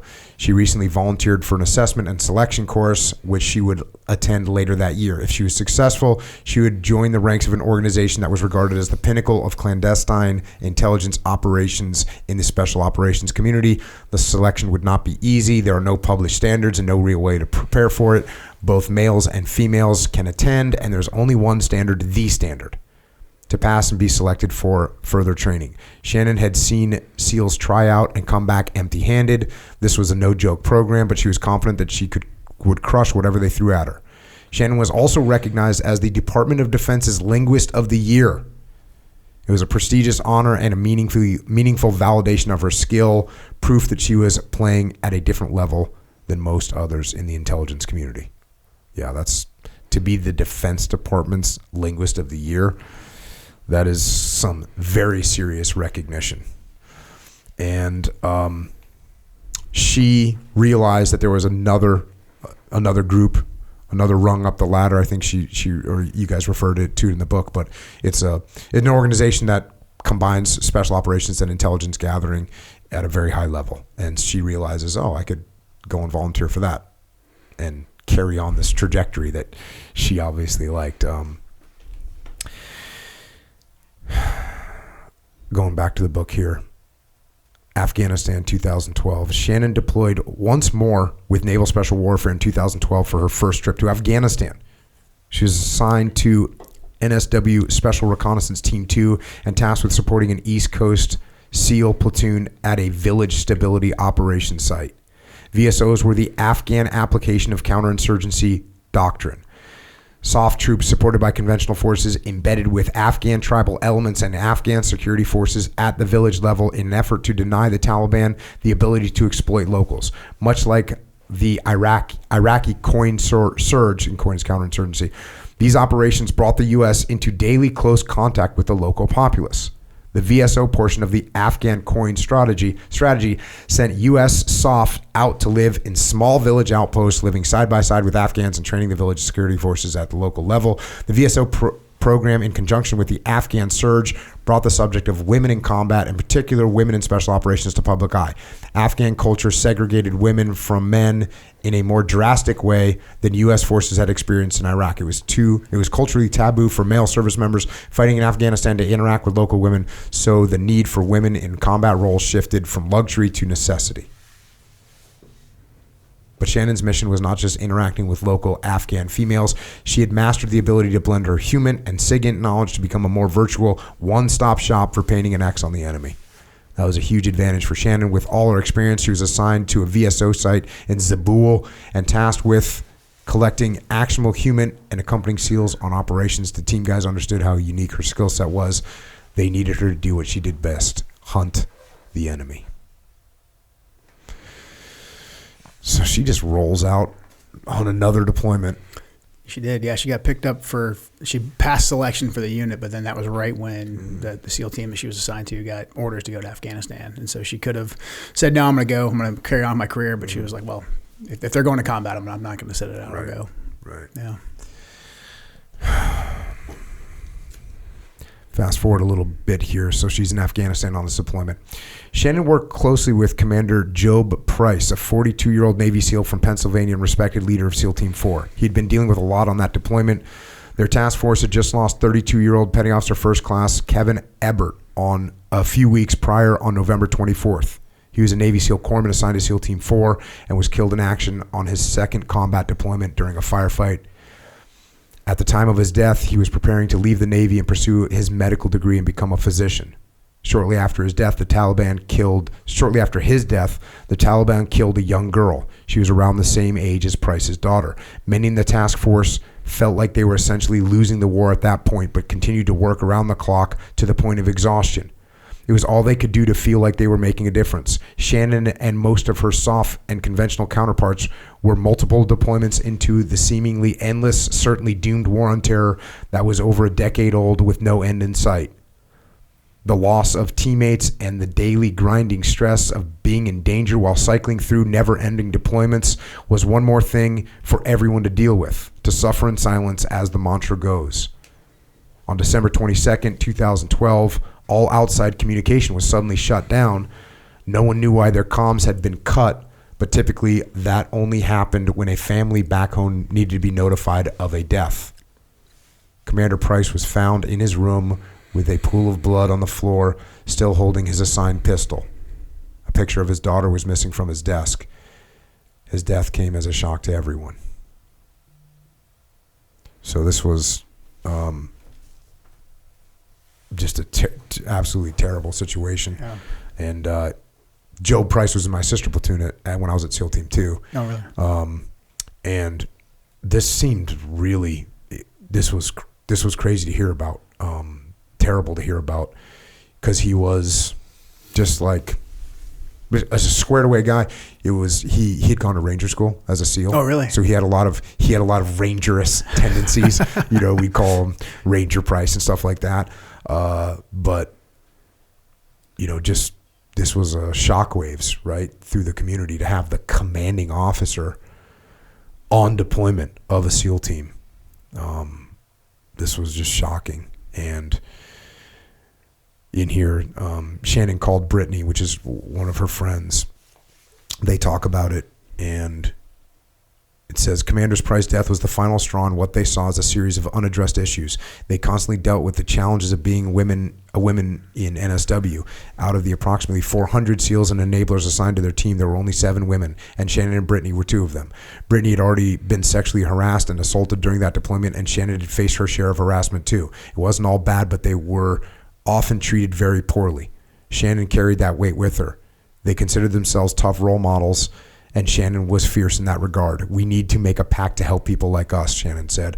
I want to help people like us who are in this community but feel like they need to be tough because they're scared of losing their security clearance and scared of retribution, scared of people thinking differently of you, thinking that you're weak. So you bury those feelings, then people commit suicide. Why? Because we're too scared to tell people. They cried together and swore to help. And the reason that comes into play is because in the future she's going to have this opportunity to become a psychologist, where she thought she could truly help out in that regard. Yeah, she saw the mental health crisis that I think gets talked about a lot now, but she saw it from this incident. She saw it really, I think, before it was commonly being discussed. She saw what was bubbling up under the surface. I mean, something that she always talked to me about was like how isolating it can be to be in leadership.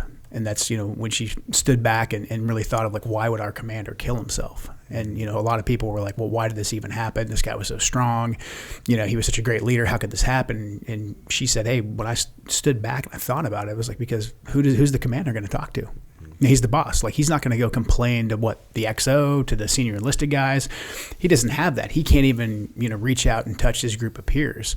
So he was completely isolated, dealing with all of that on his own. And then she saw it, with a lot of her other counterparts, a lot of the intel enablers who the last thing they wanted to do was look weak in front of the guys. And then, she had been around for a while too. She's like, SEALs, Green Berets, right? Nobody's immune to this stuff, but nobody's asking for help because of the way our culture is.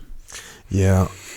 And different people are different, and some people can just do 10, 12 combat deployments and they're okay. Yeah. And some people do 2 and it really messes them up. Yeah. And so you've got everyone. Some people do 1 and it messes them up. Some people are in one bad situation and it messes them up. Yeah. Some people go through bad situation after bad situation, lose a bunch of friends, and they're okay.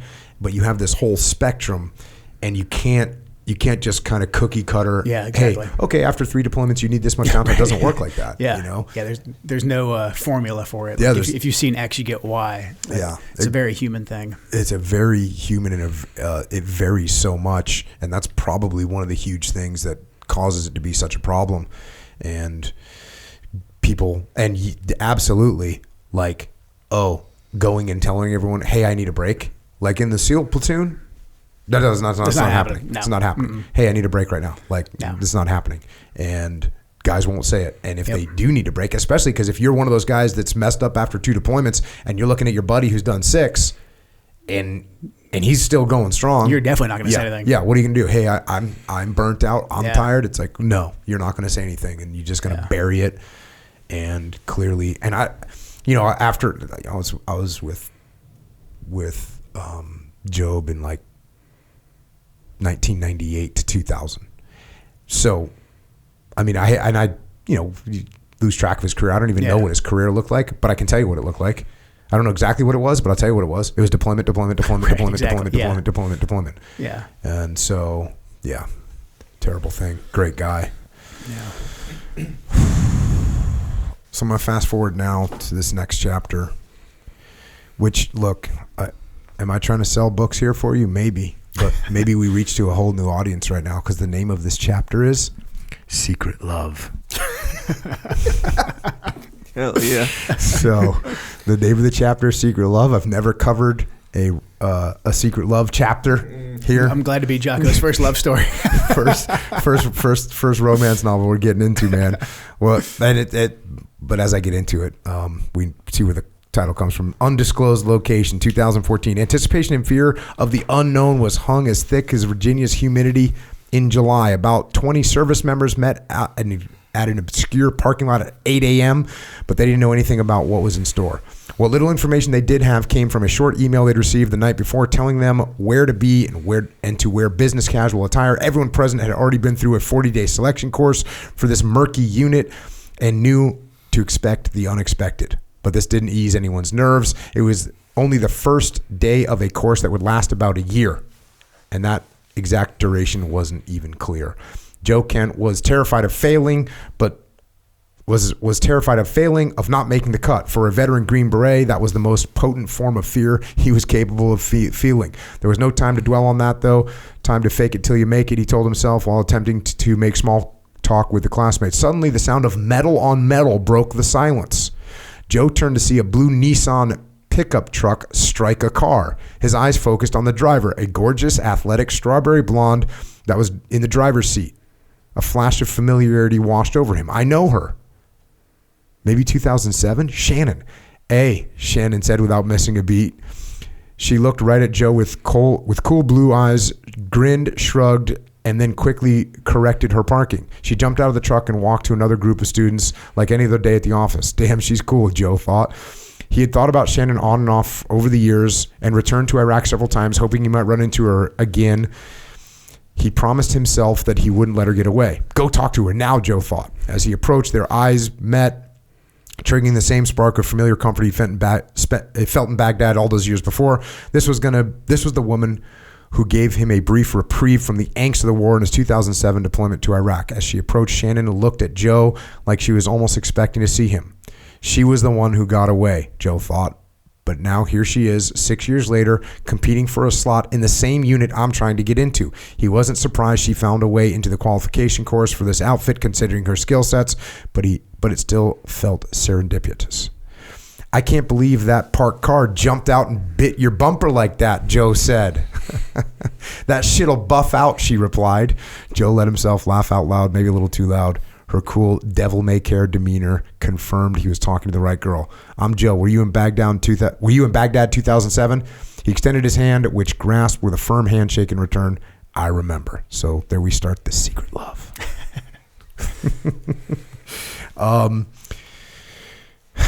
You go into some details about the course, and some as you two are actually, there's less details about the course, is classified stuff and that you guys are doing, but in the midst of that, this romance is taking place. Secret love. The secret love is happening. Man, the secret love, it's strong. I'm going to fast forward now. And again, that's why you get the book. Get the book to get those details, the stuff that's not classified you talk about, the way the relationships develops. It's really interesting to see that from the outside, but to get kind of an insider's look at what it's like for two military people that are both entering the murky world of intelligence and paramilitary operations, and how does that, what does that look like in real life? Because there's movies about that. Echo Charles? Yes. Some movies like that, right? Yeah. Where it's, the husband and wife team, right? Sure. It's a thing. Yeah. But what does it look like in real life? It could be a real thing. And here we go. So get the book. Fast forward a little bit. You guys are done with training and selection, and you both get selected for this organization. I'm going to go to the book here. I need a beer. It had been a long day, most of which had been spent driving in a new city. He could feel it in his back as he got out of a rental car at his hotel. He had been looking at locations a terrorist leader was using to plan attacks while determining if he was being followed. Now it was time to write a report. That's the part they don't show you in the Jason Bourne movies. Speaking of movies, he thought. Fortunately, there was a pub across the street where he could grab dinner and a beer and knock out his report before catching a few hours of sleep. As he walked over, he turned his cell phone back on to catch up on his life. This was just a training mission after all. Hey, hun, call me when you can. I love you, the text message read. I wonder what she wants to talk about, Joe thought as he hit the callback button. Shannon rarely called Joe while he was working. She knew firsthand how important it was not to have distractions in this profession. Hey, she answered, ecstatic. Hey, what's the good news? He said, figuring her tone might mean something good happened. Well, she hesitated a moment. I was going to wait to tell you, but I can't. You're going to be a dad, and I'm going to be a mom. Holy shit, a baby. Joe was ecstatic. He never had an interest in kids or raising a family, but Shannon had changed how he viewed the world, and he wanted that out of life. The idea of bringing a child into the world with her genuinely excited him. So let's get married soon, Joe said without thinking. Oh yeah, way ahead of you. You're good with Lake Placid, right? She said in her all business voice. Of course. Hey, I just asked you to marry me, Joe laughed. You've had my heart from day one, Joe Kent. We are getting married ASAP. So, right on. So you guys get done with this course and you find out she's pregnant, time to get married. You have a small wedding in Lake Placid, New York, just as directed by Shannon. Exactly. Like she always wanted. Yeah. You end up with your first kid. She's got while she's giving birth, she has a playlist that she's playing. Does, it's called Colt Infill. The boy's name is Colt. So when he's showing up to this playlist, Colton Kent was born August 11th, and then you leave on your 10th deployment. How was it? How much different was it going on deployment when you had a baby now? Night and day difference. I mean, when I was younger, my first, 9 deployments, I just wanted to go. And I felt like I could, just put everything on hold because there was really nothing to put on hold. I could just go and deploy and, figure out life later on. And my life was deploying. And then when I got married and had a kid, had obligations, and had things that I wanted to be there for back at home, it was a completely different ballgame. I actually ended up going back and having to apologize to some friends of mine. I was like, man, I actually did not realize how hard this was because as a young team. Oh, your married friends? My married friends, yeah. Because as a young team guy, I'm like, hell yeah, we want to deploy. Like, you want to give us a year off? I'd be furious. Like, we can't take a year off. There's a war going on, But then. Seeing that on the flip side, like, hey man, this is hard. It's hard to walk away from your wife and kids and get on an airplane and say, hey, I'll see you in 6 months. Yeah, my buddy Leif, who didn't have any kids when he was in the teams, and now we work together, and we had like a 4-day trip, and he has 3 young kids. Yeah, and he was just like, bro, I don't know how you did that because I had like all my kids. Yeah, and you're leaving on deployment. It's like terrible. Yeah.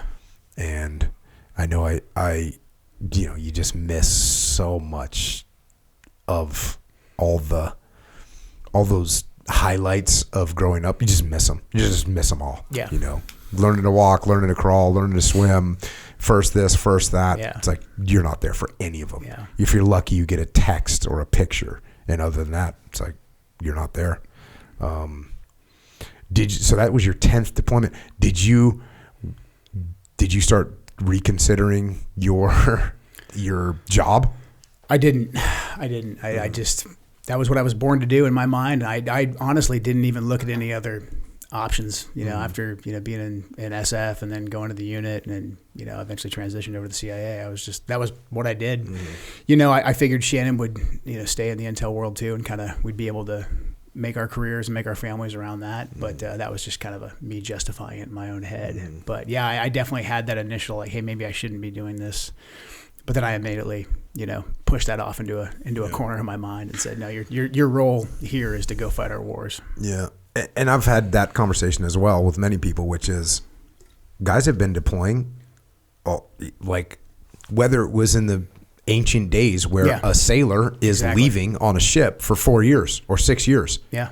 And then coming back, and that's what you're doing, or you're going on some war for 3 years, 5 years, Yeah. traveling around the world. So this is what men have been doing for a really long time. Yeah. And, the world, the kids carry on. Yeah. The kids can push through it. It's definitely hardwired into our DNA. I think it's not something that's common nowadays just because of modern society. But I do think that warrior trait of this is what I do. I go and I fight, and we'll sort the rest out later. I think that's hardwired into our DNA. Yeah, I can tell you that when I was going on deployment, like, it sucked, but I wasn't even a factor.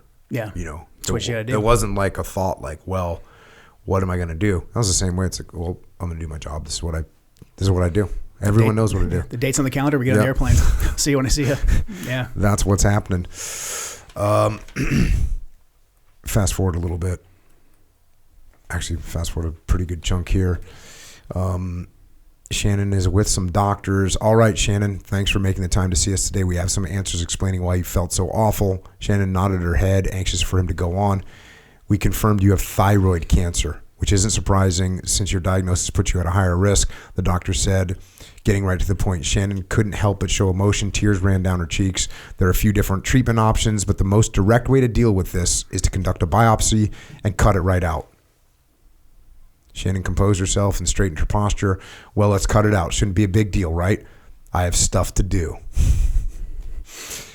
She mentioned the upcoming biopsy to Joe in a text message on her way home, but didn't elaborate. She didn't want him to think it was anything other than a routine medical procedure. Joe was caught up in what he was doing in Iraq and figured it must not be a big deal if she was texting him. The surgeon removed the cancer in one surgery, and Shannon was back to work within a day without missing a beat.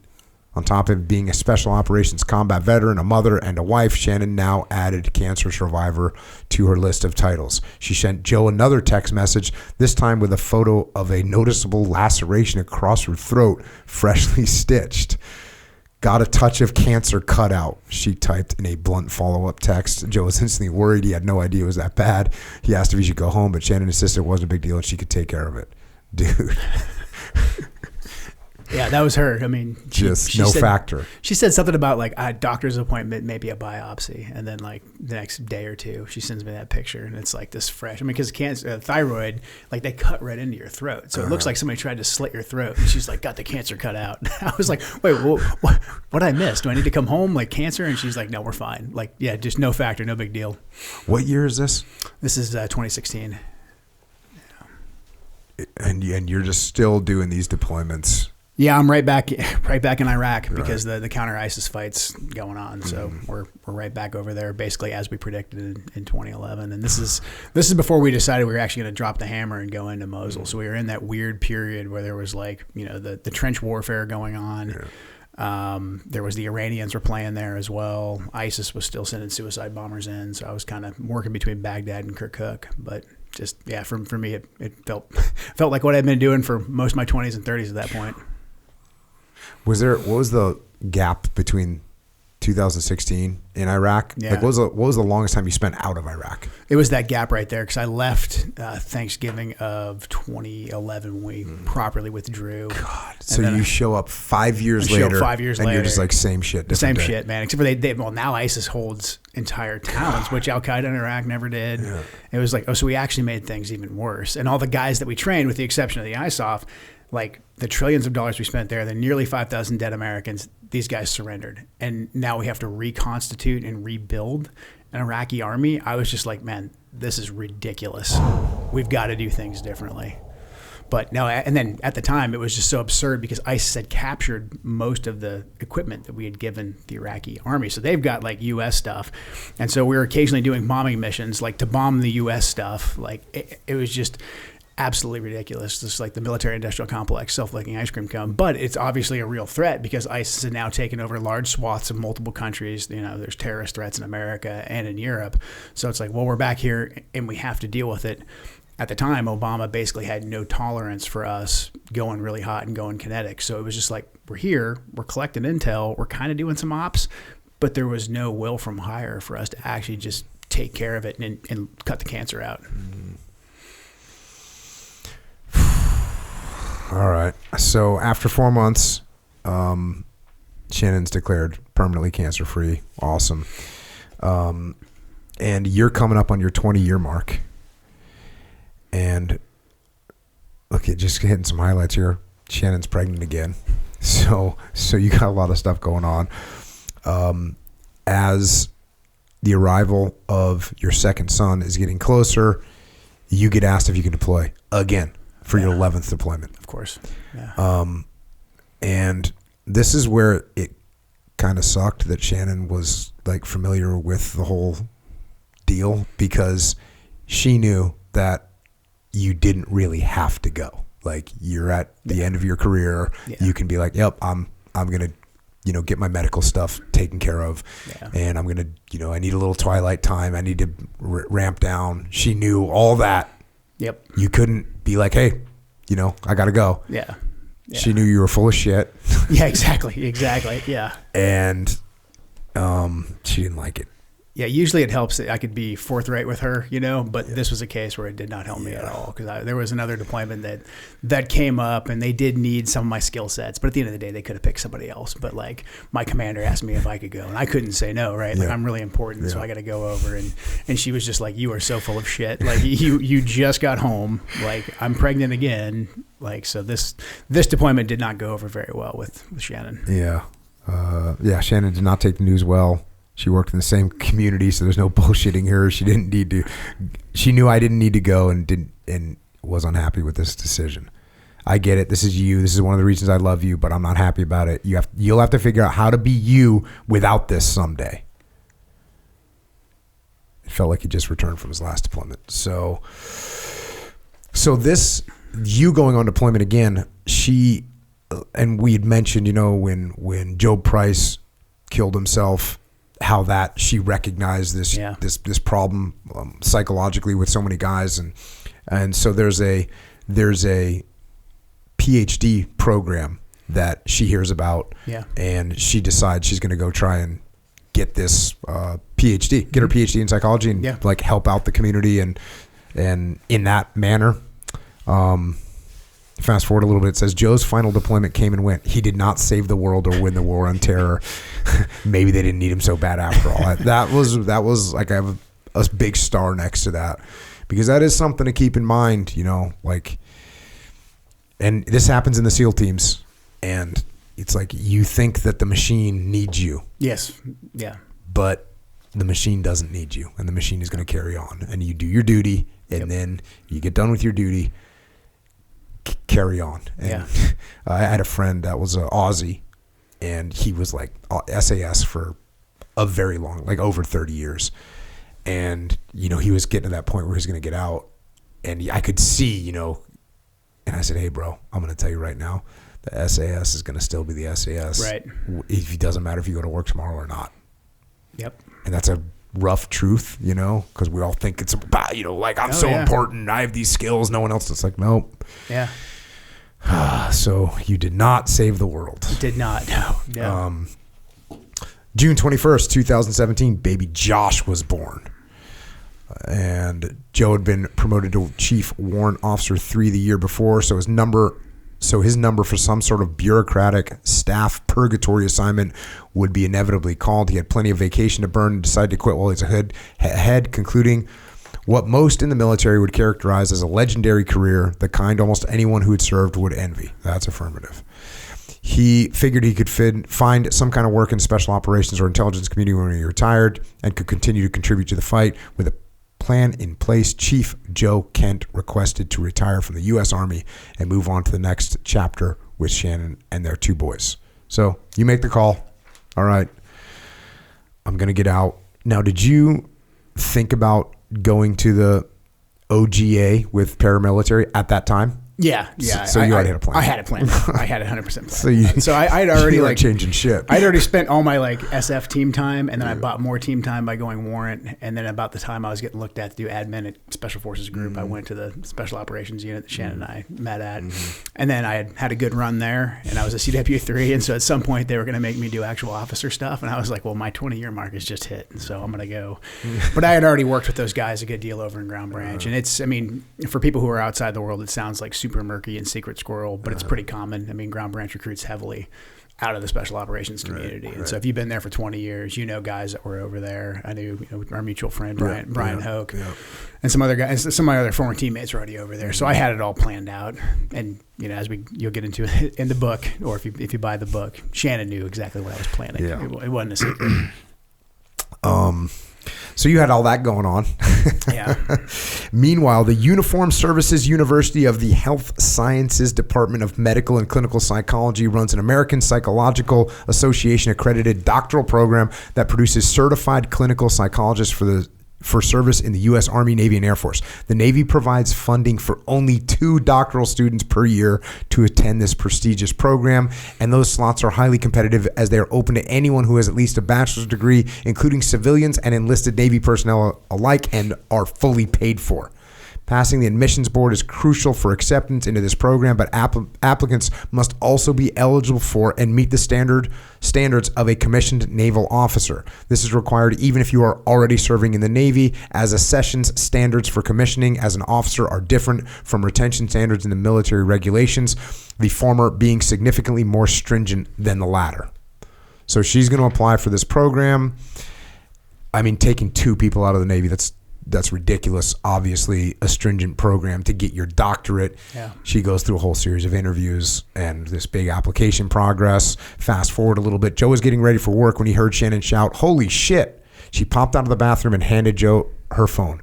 "Read that email and make sure I'm not hallucinating," Shannon said. "Congratulations on your acceptance to the Uniformed Services Health Service Clinical Psychology Program," Joe said as he hugged her. "This is life-changing, Joe," Shannon said, wiping away a tear.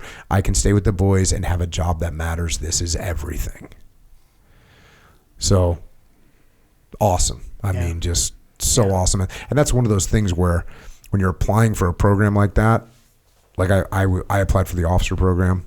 And the one I did, they took 50 out of the Navy. And like the first year I applied for it, I didn't get it.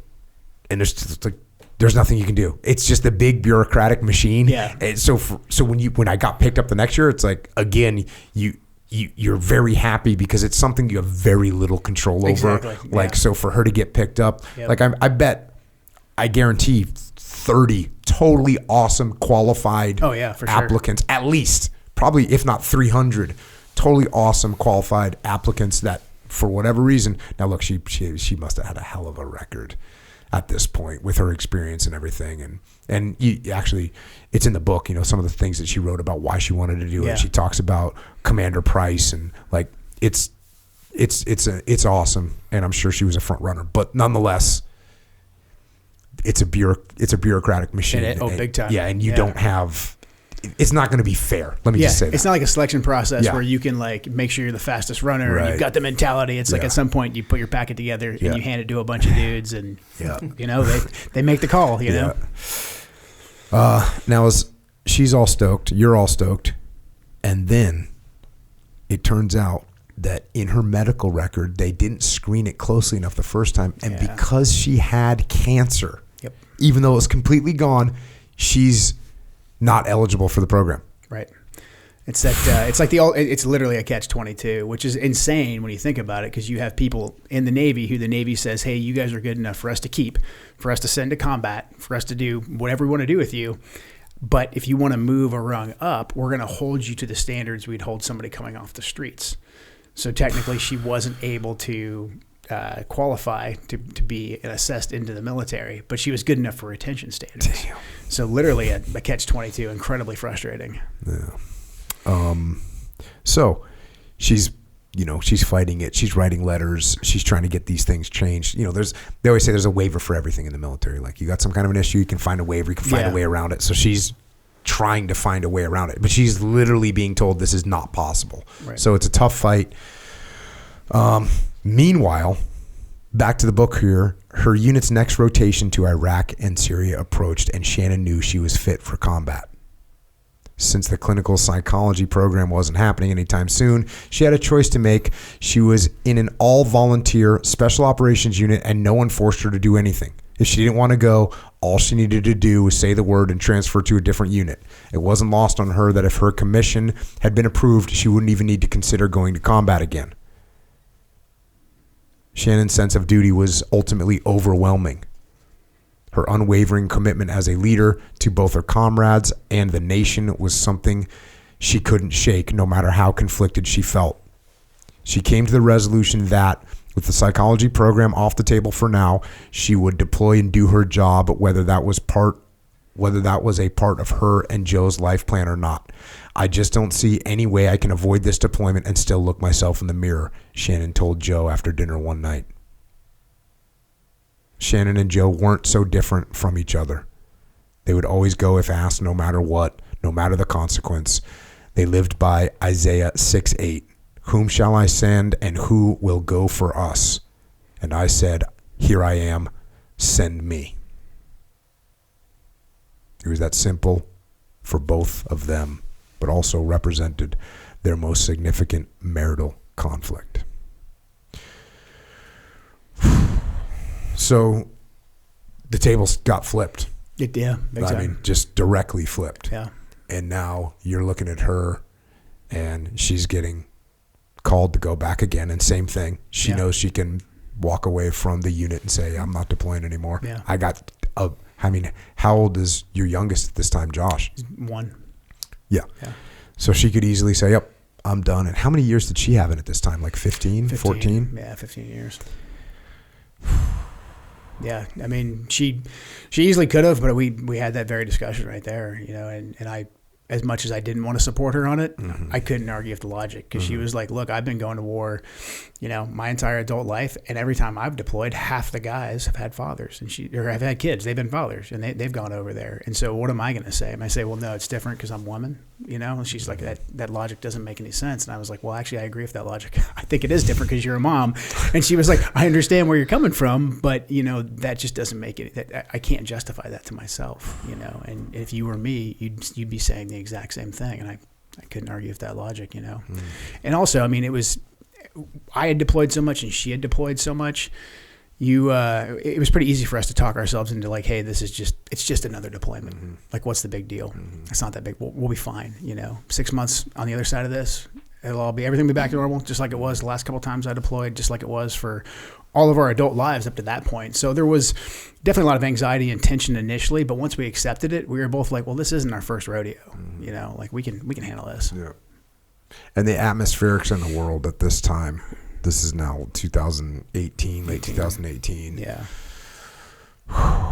And in the meantime, you retire from the Army and you go to OGA, CIA, paramilitary. Yeah. You pick up that job. And so now you're going on deployments. Yep. Who's with the kids? The only time that we were both gone was right before Shannon was killed. Mm-hmm. She deployed after Thanksgiving in 2018, was killed in January. I deployed in early January, right before she was killed. So I was supposed to be gone for about 40 days or so on a shorter trip. But she was killed within about a week or so of me getting there. Where were the kids? With my parents. With my parents. Did your parents come down to live at your house, or did you send the parents up? Okay. Yeah, my mom would come and my dad would come as well. Yeah. So you're on deployment, like you just said. She's on deployment, and she ends up with a cross-functional team in Manbij, which is in Syria. Just to give kind of an explanation around that, Captain John Turnbull, a civil affairs officer in charge of the cross-functional team in Manbij. Cross-functional teams were somewhat of a hodgepodge of special operations and conventional soldiers, combining the unique skill sets of civil affairs, psychological operations, and special forces soldiers with the security that local partner forces and American infantry units provided. John's small team operated out of a cluster of grain silos on the edge of Manbij proper. Their only backup was a small unit of soldiers from U.S. Army 3rd Armored Cavalry Regiment at a small camp to their west. It was outlaw country, and his team had broad authority to stabilize and rejuvenate the small northern city of approximately 300,000 that would eventually be cited as the model for what Syria could look like post-ISIS. They weren't technically qualified to perform intelligence gathering activities, but they did have access and influence in the community and collected information accordingly. This is where Shannon came into play. CFT Manbij was an excellent source of leads for her, so she planned to make Manbij a regular stop during this deployment to keep tabs on what they had in development. So this is just, it's almost like you get to piggyback on with this cross-functional team, and she sees that they have access and they go into this place and they know the routes, and she also has a guy named Scotty Wirtz with her, who's a guy from SEAL Team 5. He's now, at this time, he was with the DIA, so he's out there like a security type role. And that's what they're doing. And this is common stuff to be happening, to merge, especially, this is the kind of thing that would never have happened pre 9/11. Right, exactly. But post 9/11, like people working together and trying to make good outcomes in bad situations, trying to reinforce each other and synergize the various teams together so you can make progress. So that's what she's doing. So again, there's so many good stories in this book. Obviously, I'm not doing the whole thing, but so much good information, how things are being done, the risks that are being taken, how to overcome and mitigate those risks. Some really powerful breakdowns of intel gathering. There's a whole breakdown of trying to get Baghdadi, just how those are looking. It's very interesting to read. Get the book. I'm going to fast forward January 16th, 2019. CFT Manbij report departed from the silos at approximately 11 a.m. local time. There were 2 American vehicles in the convoy, Shannon and John in the lead vehicle, while Clark drove the other with Scotty and Chief Farmer. Jasmine, 2 more American Green Berets, and 16 SDF soldiers. Those are Syrian Defense Force soldiers. Following in gun trucks rounded out the rest of the manifest. Their convoy tried parking at the school as planned, but the situation on the ground dictated a move to their alternate location outside the Palace of Prince restaurant. And this is, what's interesting is when I was a kid in the teams, and they would talk about this idea of a semi-permissive environment, right? And it's where, but it never made a lot of sense to me until the war started. And then you realize there's different parts of the world, there's different things happening. And this is kind of a classic semi-permissive environment where they're going into town. Of course, they have to have security, but the threat is not visible. It's certainly present. And that's this environment that they're in. Again, it's hard to define to someone that doesn't understand it, because are they at war? Well, yeah. Kind of. But are they at war where there's an enemy that's clearly visible? That's who they're fighting against? Not really. So you end up in this weird situation that actually is more difficult. Much more. It's more difficult because, and actually when you were talking about ISIS earlier, man, I was so happy to see those ISIS flags on trucks in big convoys. I was like, oh, this is... We're actually good at this. Like the counterinsurgency thing, like we're not so hot at, but like if you are willing to hoist your flag and say the enemy are over here, we will remove you. We can do that. I was so stoked to see that. I was thinking to myself, oh, this is not going to go well for them. No. As opposed to being in a environment where you've got insurgents mixed in with the civilian populace, local populace, using them as human shields, maneuvering in ways that are difficult to detect. So that's the situation that they're in here. This semi-permissive, leaning towards not permissive, but a semi-permissive environment, and they're going into, and the mission is to go in and gather some intelligence. They have a meet set up. Back to the book. After parking their vehicles to deliberately make it difficult for anyone to walk up unnoticed and slip an IED under their trucks, Clark moved to the restaurant's top floor and established overwatch for most of the market. On the sidewalk below, Shannon and Scotty synced watches and reaffirmed the exact time everyone was required to be back. All right, John, we'll be back no later than 1100 Zulu. You know what to do if we're not back by then, Shannon said, confirming an abbreviated 5-point contingency plan commonly used throughout the military. Roger, we know the plan. Good luck, guys, John replied. Clark watched as the routine patrol departed, with Shannon and Scotty breaking off to move toward their destination. He didn't know exactly where they were going or who they were meeting, but such was life on a Shannon Kent mission.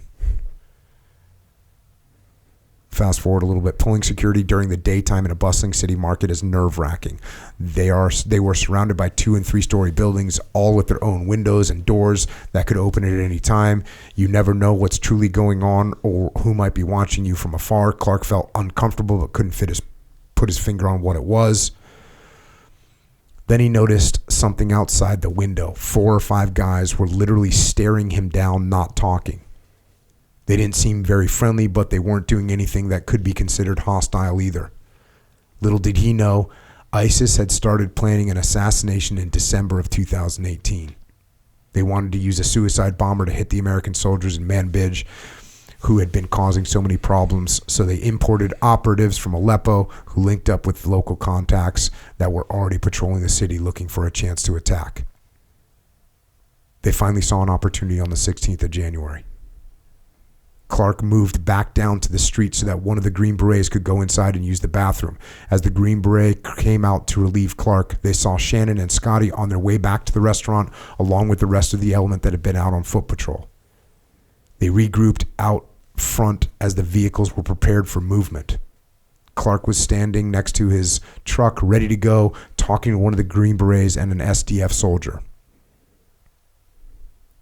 At 12:38 local time, just as the team was about to get back in their trucks and drive back to the grain silos, a man approached their position from south of the market. He walked right past Clark toward the restaurant entrance where the rest of the group stood. Without warning, he detonated a hidden suicide vest within feet of Shannon, Scotty, and the rest of their group.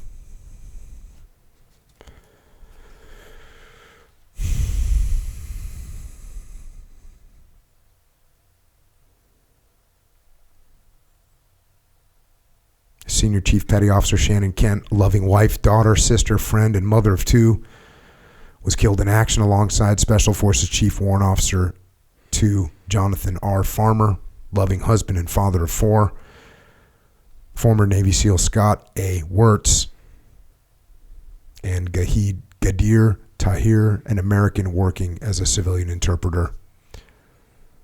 11 Syrian nationals also died in the attack, with another 18 wounded.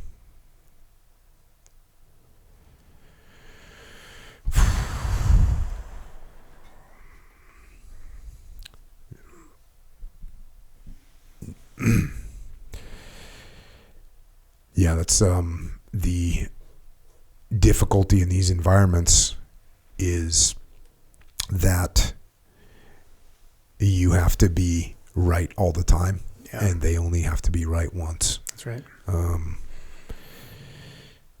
They only have to be right one time, and they don't care about human life. No. So it doesn't matter. You know, you kill some of them, they don't care, but they kill some of you, and Yeah.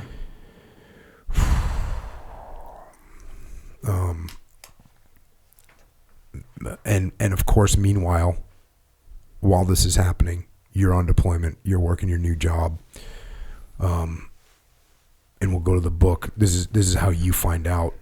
Joe left the States in early January for his first deployment as a CIA paramilitary officer, and was fortunate to work for one of his best friends, Rocco. They were on an ODA in 5th Group together and had remained close since 2005. Later that evening, Joe returned to the office after a mission to check in with Rocco. As he walked in, he noticed Rocco looked somber. "Hey guys, why don't you give Joe and me a minute," Rocco said, indicating he wanted everyone to leave the room. They obliged. "Shit, what did I screw up?" Joe thought. "Hey man, there's been an attack in Manbij on the task force. 2 females are KIA. That's all we know right now. We're trying to get names. Do you know where Shannon is?" "Fuck. Manbij. She's in Manbij," Joe replied. She was not the only female in the task force, so he could not be entirely certain it was her. He ran back to his room to get his phone, hoping for a text saying she was safe. No text. Joe ran back to the office. He had another number in Syria and her work email. No answer on the phone and no email either. There was nothing to do but wait.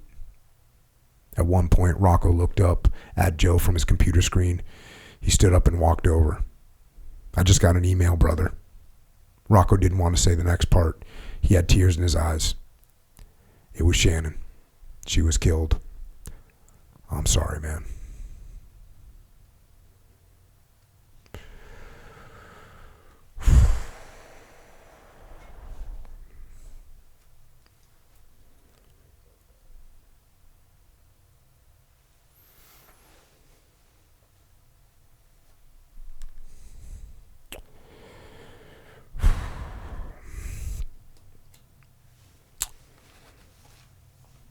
So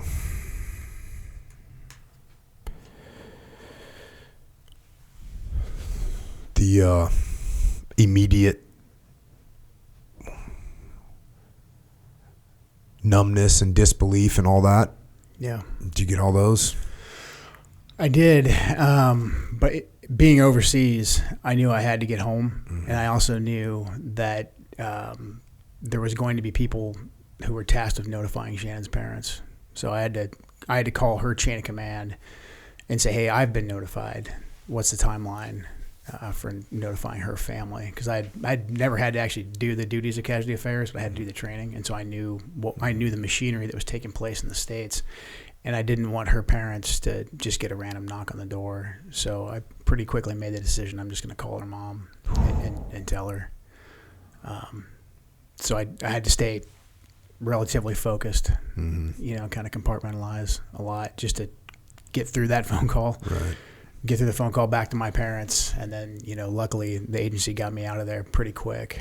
But yeah, it was a whirlwind getting out of theater back home and then just waiting to receive Shannon's remains and all that. But yeah, it was a lot of numbness, obviously a lot of regret but a lot of clarity too. I mean, I was overseas, my wife got killed, my kids are at home with grandparents. I was out in a non-permissive, semi-permissive environment doing something very similar to what Shannon was doing in a different part of the world. I could have gotten killed that day too. I mean, really, you can roll the dice so many times and your number's going to come up. And so I felt incredibly selfish and pretty guilty for being there. It was like, hey, my kids have no idea. They just lost their mom and I could have made them orphans today. So I was, flying back and I was like, I got to step away from this life that I've lived for my entire adult life. That was the only bit of clarity and all the, the sorrow that I had then. How old were the boys at this point? They were 1 and 3. Yeah. In the book, you go through some of this stuff in detail and talk about, some of that emotions that you're going through, and very powerful. Very powerful and very moving. One thing that you get to the point where you're talking about the funeral and it says this, 1,000 sailors, hundreds of other service members, dozens of New York State police officers, and many family and friends filled the pews at the Naval Academy's chapel in Annapolis in memory of Senior Chief Petty Officer Shannon Kent. Having her memorial service at the Academy's chapel was a big deal. She was the first enlisted sailor in U.S. Navy history to be given the honor. Yeah.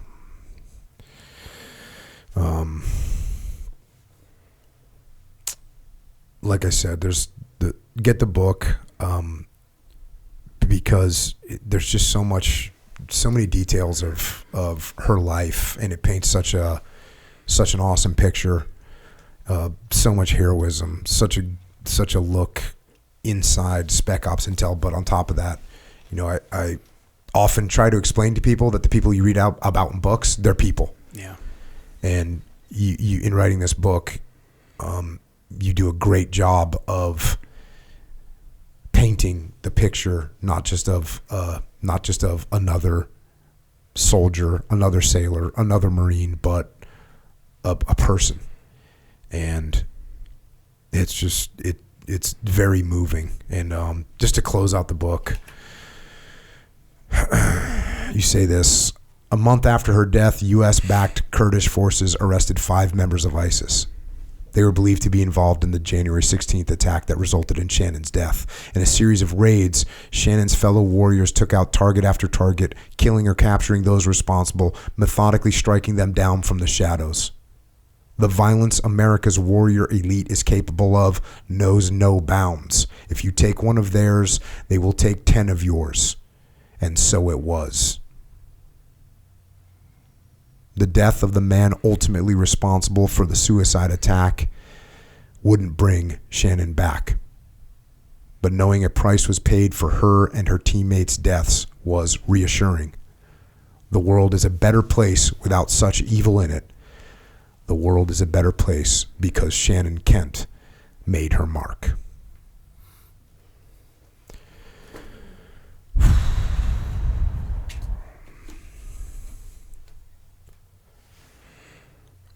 So you obviously, like you said, probably with the most crystal clarity, you needed to leave the life behind. Yeah. What did that transition look like?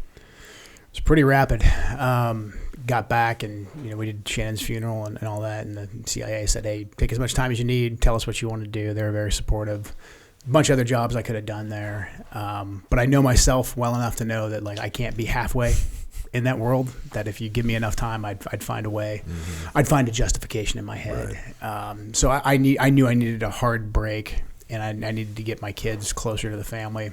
But then also a big part of moving back home, back to the West Coast was, just really to remove myself from the DC area in the intelligence world, because I knew if I stayed there and halfway in, I'd get back into it somehow. So it happened pretty quick. I decided within a couple months I was going to move back home and bought a house back in the Northwest, and just decided to carry on from there, to give my kids as much stability as we could, get them closer to my family. And then what about work? Yeah, so right away I resigned from the agency, and then I did some contract stuff for a while, teaching stuff based out of Fort Lewis. Mm-hmm. But then I got a job, just a regular job as a program manager for a technology company. Work from home, mm-hmm. So flexible hours. Was COVID yet? Was it like this is right before? I got it right before COVID, so 2019. Mm-hmm. So how did you like working from home at a computer managing project in the civilian sector? That seems like a rough transition. It was a rough transition. Yeah, it was a rough transition. I mean, honestly, if I hadn't had a good supportive network of my family and, my own ways of, making sure I worked out in the morning and stayed sane and, was still hanging out with some of my friends, I probably would have gone a little crazy. But no, it's a hard transition, especially if you don't plan it. Like, I did not plan on getting out. My transition plan was to go be a paramilitary guy. I mean, I never thought through. I'd hear people talk about transition, this and that, and I was just like, I'm never gonna do that. I'm never gonna go be a real 9-to-5 guy. And then I found myself in that world pretty quick. So really, I mean, I think had I not had the kids to keep me grounded, mm-hmm. probably would have been a lot messier. I want to see a copy of your first resume that you sent in. You have literally zero civilian experience doing anything. Right. They're like, can you do project management? You're like, I can run sources and I can assault targets and I can blow things up. What, how does that help? Can that work? Definitely found though that, a lot of our skills, especially with management, I think from the military, definitely immediately apply. I read your book right away, actually. Oh, really? It was heavily recommended by a couple people. Right on. And I was like, oh yeah, okay, we can do this. This stuff actually applies. Managing, whether it's managing people who are assaulting targets or whether it's managing guys that are, doing tech projects, at the end of the day, you're still just managing people. Yep. One's probably more appealing to me than the other, but at the end of the day, you're still dealing with people. You're still working your way through problems. So it wasn't obviously my preferred line of work.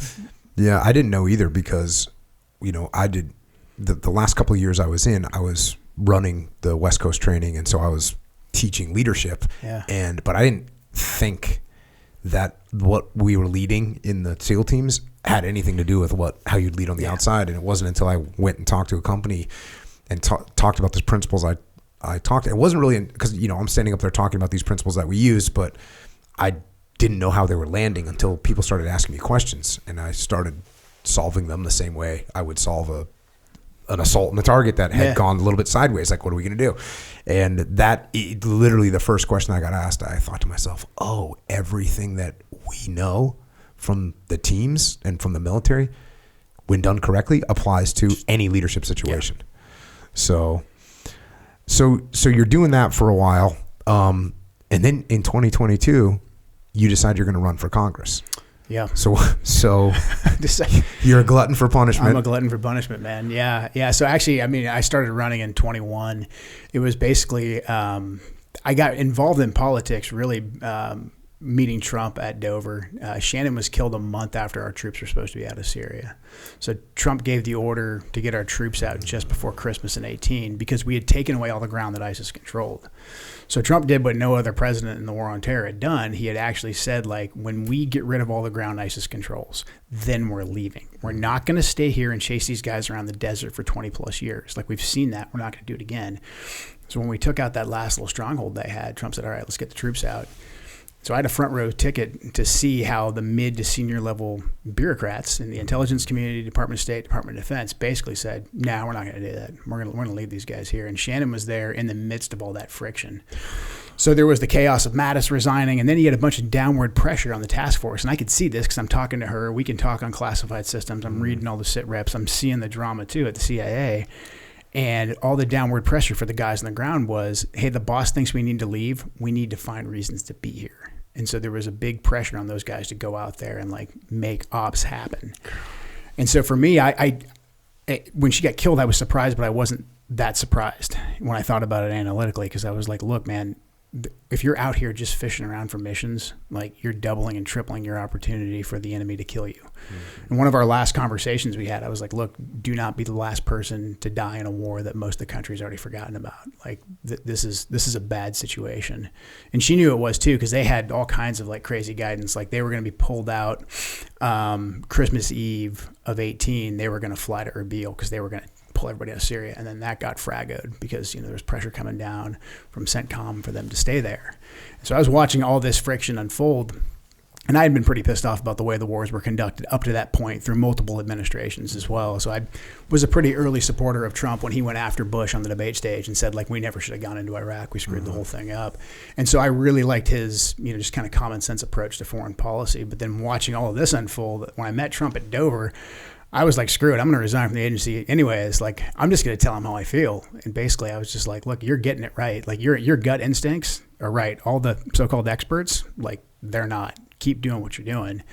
And I thought nothing else would come from it. I thought he was just kind of humoring me. Mm-hmm. But I got a call a couple weeks later, and I got a chance to go meet with Jared Kushner and some other guys in the administration. And they said, look, we want to hear more from guys that are on the ground. Like, we've gotten nothing but screwed over by, the adults in the room, the experts, the guys who couldn't win the war for 20 plus years. We want to hear from guys like you. And so started working a little bit on the Trump campaign, did some advisory work there. And then being in the Northwest during COVID and during the riots was a big eye opener for me. Like, I was like, man, this country's changed a lot in the time that I've been overseas deploying, like watching Portland burn down because of what Antifa was doing. Huge eye opener for me.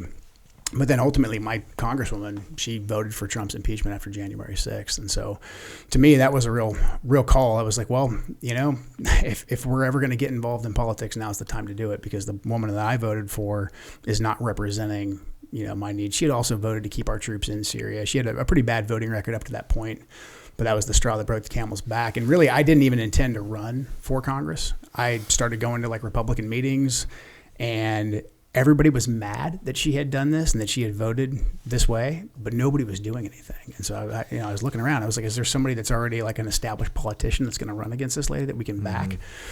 Nobody was stepping forward. And so to me, it was like, well, if you're looking around trying to figure out who the leader is, congratulations. Like, that's supposed to be you. So I just said, hey, I don't know how to run for Congress, but what the hell, I'll try. So, I Googled, how do you run for Congress? So I could file all the right documents and, off to the races from there. So I ran, I was like a 2-year campaign. So I was running against an incumbent Republican. So taking down an incumbent is pretty challenging to do. So you had to get through the primary first. Through the primary, yeah. And she's incumbent. She's an incumbent, yep. So she has the money machine and the backing. Yeah, she's got the cash. There's a couple other candidates that were running against her as well. So we had a 5-way Republican primary. How did you make yourself kind of stand out? Really getting out and talking to people. A lot of our politicians, because of the way money is involved in politics, they can win elections by just bombarding the airwaves with millions of dollars of ads. And that can work in a lot of cases. But if you got somebody who's kind of sideways with their voters, and you're willing to get out there and do town halls and go talk to people and actually build a grassroots campaign, then you can take them down. How many days a week would you be out doing that? Like 7 days a week, because we didn't have any money or any reach. So basically anywhere where somebody would give me a room, a captive audience where I could just talk to them for a minute or two, I would show up. Mm-hmm. So we did like over 300 in-person town halls in that time period. And then, any kind of media we could get, I was out there, spreading the message. So it was very much an insurgent campaign. Ultimately, we ended up beating the incumbent, had $14 million spent against me, spent all of our money. How much money did you bring in? We brought in about $3.5 million, which was good. Yeah. But they said they had 14 million in the primary. And so, yeah. And so then, well, that's going to leave you without enough money, or exactly where you need more money to actually run the race. Yeah, we have really late primaries in Washington, so our primary wasn't resolved. We vote first Tuesday in August. That's the primary. But in Washington, for some reason, it takes us like 2 weeks to count the ballots. Whole different story. But took them 2 weeks to sort out the primary that I was the winner. And so by the time I was the actual Republican nominee, we were flat out of money. My campaign staff had all worked for like over a month. A couple of the vendors who really believed in me had credited me a bunch of money for ads. So we were in the hole like $200,000 going into the general. We raised another almost $1 million just in that small period. But the Democrats were smart. They sat back and they watched the Republicans just beat the crap out of each other all summer, because we did. It was a bloody primary. And so they hit me with $6 million basically on day one of the general. And so we still ended up only losing by less than a percentage point. Had to do a recount, all that type of stuff. So once the recount was over, because I'm too dumb to quit, I was like, well, we're going to run again. So here we are, Groundhog Day of running for office. And how's it look? What are the atmospherics now on this run? I think they're much better. We don't have a really contested Republican primary. Last time we had that, a lot of people felt passionately about their candidates, and we couldn't really just bring the party together going into the general. But I think we've got a lot more unity this time. I'm endorsed by the state party, endorsed by all the county parties. So like quite a few years there of hard work's really paid off. When is the primary take place? August. Yeah, it's in August. And then the general's in November. Presidential years too, my district swings about 5 points more Republican. Mm-hmm. This is kind of a weakness of the Republicans. We've got a lot that only vote once every 4 years. There's a lot of people out there who only vote when the president's at the top. So 2022, we had 60,000 Republicans who voted for Trump in 20, voted for Trump in 16. They just didn't turn out at all. So we anticipate most of them will come back out. We're also working heavily too on legal ballot harvesting. Washington's all mail-out voting. Mm-hmm. So it's completely legal in Washington for any person to go and collect ballots and then turn them in for people. So I don't like that. I wish we didn't do it, but those are the rules. And Republicans for a very long time, because we don't like that, have said that we will not ballot harvest, like it's a point of pride. And the Democrats are like, oh, okay, yeah. We're going to go ahead and ballot harvest once the ballots drop, and that gives them about a month head start on collecting ballots. And so we're finally getting. So talk me through ballot harvesting. Yeah, so you want to go to areas where you've got the most of your voters. So Democrats do this really effectively in heavily urban areas. They'll hit apartment complexes, they'll hit retirement homes. Republicans, it's a little bit different for us. So we're looking at ballot boxes in churches, ballot boxes in gun stores, gun shows is another key place. But a big thing is just activation, getting our activists out to knock on people's doors and say, hey, you have a ballot. It's in the mail. If you'd like, you can vote right now and I'll take the ballot in for you. Or I'm going to keep coming back and knocking on your door until I see that you've actually turned your ballot in. Mm. So you can request, and any person can do this in Washington, you can get lists from the Secretary of State that say, once the voting period has started, it will say who's turned their ballot in already. It won't say how they voted. It'll just say whether or not they've turned their ballot. So basically every day we can start knocking people off the list that have already voted that we know are Republicans, and then we can go chase the other people who haven't turned in their ballots yet. So data drives a ton of this. So obviously it costs money to get good data, it costs money to get people out there in front of the doors, but we're doing pretty well with raising funds right now and getting activists trained up to chase those ballots. It's weird how this does not sound like a democracy, does it? No, it's not. It sounds like just crazy. I really wish we could vote in one day in person. You show an ID card that says that you're an eligible legal voter and you vote right there, and we count it in front of everybody on paper ballots, no machines. I wish that were the system, but right now it's money and mobilization. Big time drives politics. Where does your money come from? Small dollar donors. So I don't take any big corporate PAC money. I get all my money from individuals. So last time we raised $3.5 million, our average donation was $51. When we broke that down even further, like people weren't giving me $51 all in one shot. It was a lot of people who, like, over the course of 3 different donations, that equaled $51. Got some people who give more, which is always greatly appreciated. But people will ask me like, oh, I can only give you $10. I can only give you $15. Like, that's how grassroots candidates run. I mean, so we're doing national level fundraising. So we're sending out, mailers and text messages to people throughout the country. And then when I go on media shows and stuff like that, that helps as well. But small dollar donors, I think that's how we actually beat the corporate capture of Washington, D.C. So when people hear that and they go, oh, go to joekentforcongress.com and they can donate right there. Exactly. Whether it's $5, $10 or what's the max they can donate? Max you can donate is $21,000. So you can donate a lot. If you want to donate a lot, please do. We greatly appreciate that. But even if it's only $5, man, that helps out a lot, because if enough people do $5, or even folks you could do like $5 a month, just like what a coffee costs nowadays. If you can donate that, you can actually really help fuel a campaign that's going to make a difference. And then what are you looking at as your concerns for America and your goals for America?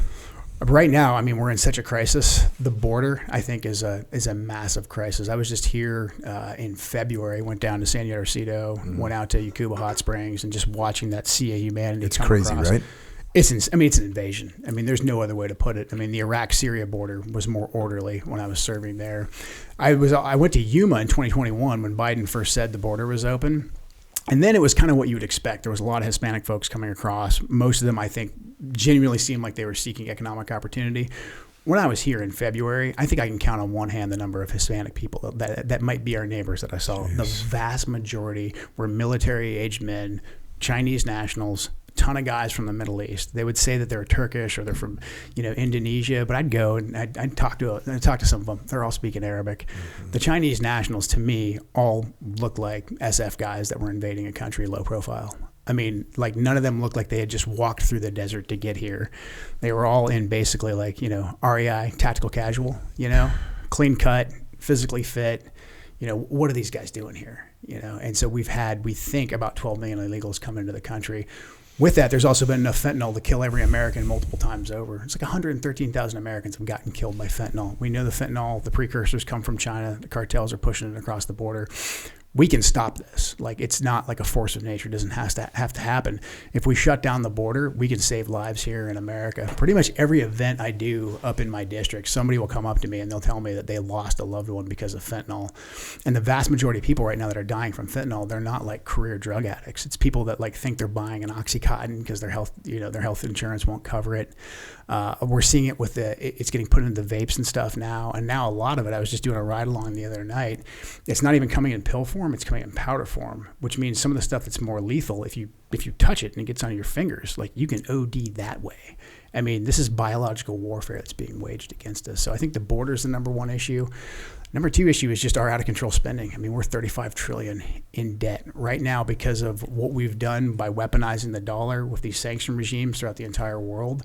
We could lose our status as a reserve currency holder. If that's even eroded, our entire world can change really, really quickly. I mean, America's always been able just to print money, right? Even when our economy doesn't necessarily produce anything because we shipped our manufacturing overseas, Biden's killed off our natural energy, our natural resources, we can still print more money. But that's not a luxury we're always going to have, especially with what China's doing, what the BRICS countries are doing. So if we don't get that under control, that debt is going to get leveraged against our country. And so I just think we cannot continue to be the world's policeman, provide security guarantees for the entire world. I'm not saying we completely withdraw from everything, but Washington, D.C. has got to get its budget under control. Like, it's very basic. Like, we take in just shy of $5 trillion per year, but we're spending $7.5 trillion per year. Like, we've got to get realistic. And Washington, D.C. refuses to do that. So I think those are some of the biggest issues. There's a bunch of other ones, but I think right now we're in such a bad way between the invasion on our border and the fact that D.C. is deliberately trying to kill the dollar and saddle us with debt. And that's what's driving the inflation. That's why people can barely survive right now. I think those are probably two of the most pressing issues. Is it why, if you're in Washington, D.C., you're a part of the government right now, it's insane to just sit there and keep writing these checks. Yes. And yet no one seems to care. No, there's a handful of guys that are fighting really hard there in Washington, D.C., and they get called every name in the book all the time. But the vast majority of people in D.C. just think, well, we can just keep printing money. Like, hey, if all my special interests and a couple projects here in my district are going to get funded, what do I care that we just blew the budget out by $2.5 trillion? And that's just the attitude in Washington. And I think that, there's definitely some nefarious factor there. There's people that are making money and they don't care. But I do also think that there's this bias that people have towards normalcy. If things have always been a certain way, in your head you think they could never change. Basically, everyone who's alive right now, America's been the top dog. I mean, the people that were alive before World War II, they're all gone. And so all of us that are alive right now, we're like, America's always been on top. We've always been the prime reserve currency holder. No, actually, no, we haven't. I mean, right now, this period of like peace and relative, stability and success that we're having, it's actually kind of an aberration when you look at the broad scope of history. And so I do think there's a lot of people there that are just complacent. They just think, well, people have always been complaining about the debt. Ross Perot way back in the day was complaining about the debt. We can just keep doing this. And then China is making very, very big moves right now to make it so that we can't keep doing this. So your primary is in August, and then it's to the polls in November. Yep. All right. Yeah. You're a glutton for punishment, man. I'm a glutton for punishment. Yeah. If anybody's thinking about getting into politics, I would say it's really important that more veterans do get involved in politics, but it's also a pretty quick way to destroy your entire life. I think it's worth it. I mean, the country's worth it. I mean, I really think. And you got two young kids. And look, I mean, for a long time, I think that our generation of warriors thought that our fight was overseas. And now we can kind of step back and see what those wars were all about, how we were lied to, how the blood and treasure of our country were squandered. I very much think the fight is here right now. Like, we cannot let this class of politicians continue to run our country. Like, the warrior class has got to step up and really just start asserting ourselves and saying, hey, we've seen what war is. We're not going to lead our country down that path anymore. But also, we fought, bled, and invested for this country. And so we are going to make sure that is not just absolutely ground into the dirt going forward. Amen, man. So people can find you, JoeKentForCongress.com. Yep. Go there. Also, you're on Twitter at JoeKent16Jan19. You're on Instagram, Facebook, and YouTube, all at Joe Kent for Congress. That's where people can find you and help you, support you, and get you to where you need to be so you can go lead. Echo Charles, you got any questions? Yes. Yeah. So Here we go. back The real in the day, interview starts. Yeah. Back in the day, 2003, when you guys were talking about the tank treads and the speed bumps, and you mentioned the MPs were giving out tickets. Yeah. Who's paying the tickets? See, that was the thing. Like, I think they could eventually take away like your on-base driver's license. Yeah. Just so the individual. Yeah, You can't go to your boss and be But like, there hey, I wasn't got a like ticket. a pay. You didn't have to pay, but it was like you've been cited. Yeah. So like now a if we little- cite you again, you'll be under some sort of uniform code of military justice. Yeah. So like a write-up.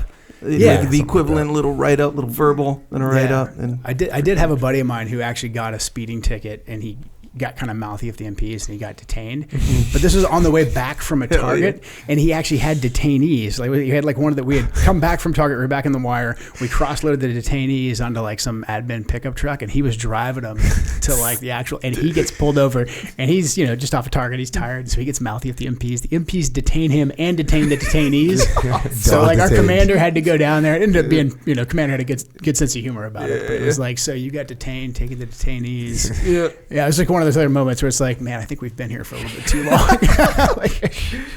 they pulled the old switcheroo on them. They see did. What's good They for the did. goose is, Yeah. see what I'm saying? Yeah. That's my question. That for was the day. was your stump the chump right there. Stump the chump all day. Right Yeah, on, man. good to meet you. Nice to meet you too. Yeah. Joe, any final thoughts, man?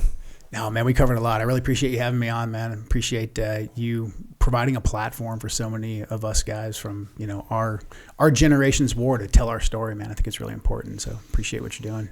Right on, man. Well, it's an honor to have you here. Thanks for joining us. Thanks for sharing your lessons learned. And of course, thanks for your sacrifice, not only as a soldier, not only as a special operations, a warrior, but also as the husband of Shannon Kent, who made the ultimate sacrifice for our freedom, for our security, and we can never repay the debt owed to you and your boys.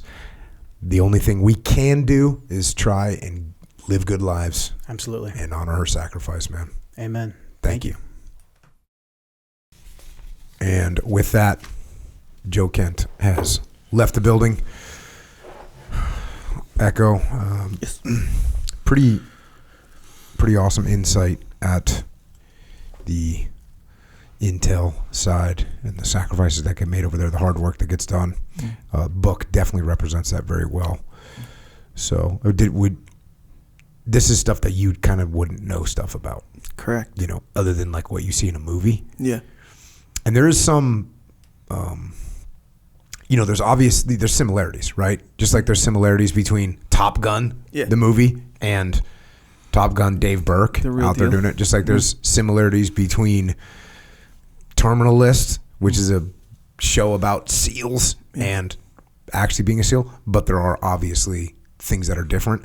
And with the Intel side, that's, you see in movies, they'll show like the meeting, with the source. Yeah. And so they show that kind of stuff, but it's very Hollywooded up, and it actually doesn't show the amount of work that it takes, man. It is hard, and dangerous work, clearly.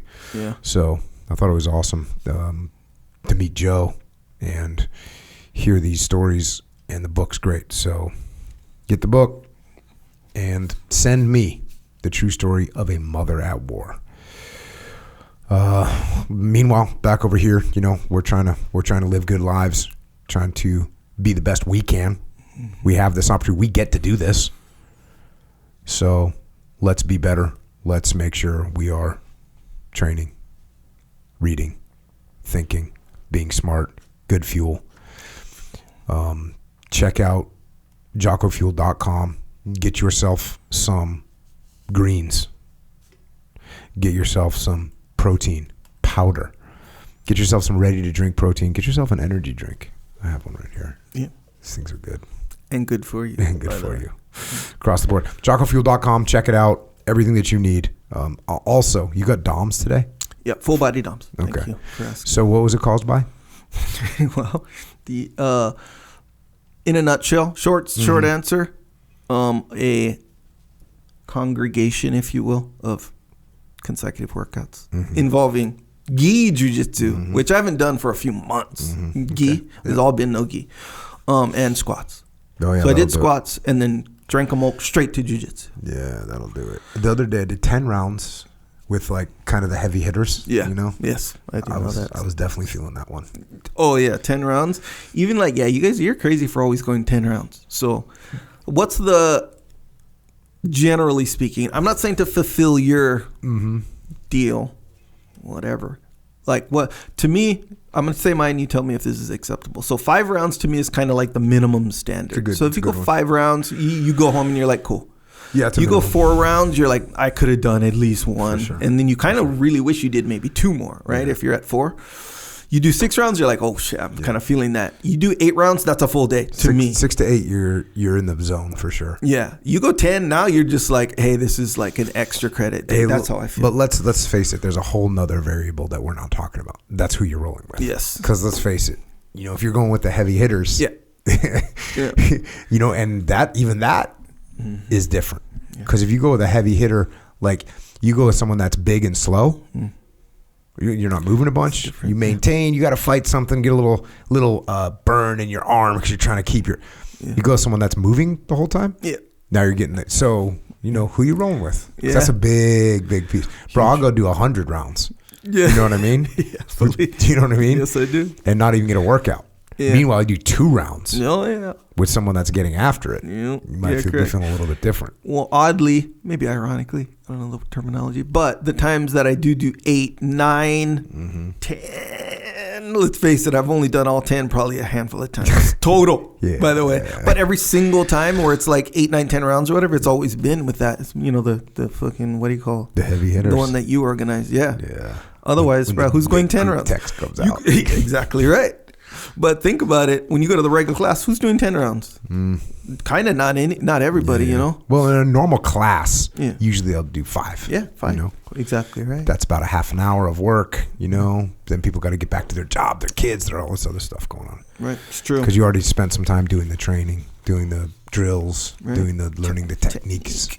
Yeah, So, it's true. So yeah, full body DOMs from squats, then straight to jiu-jitsu.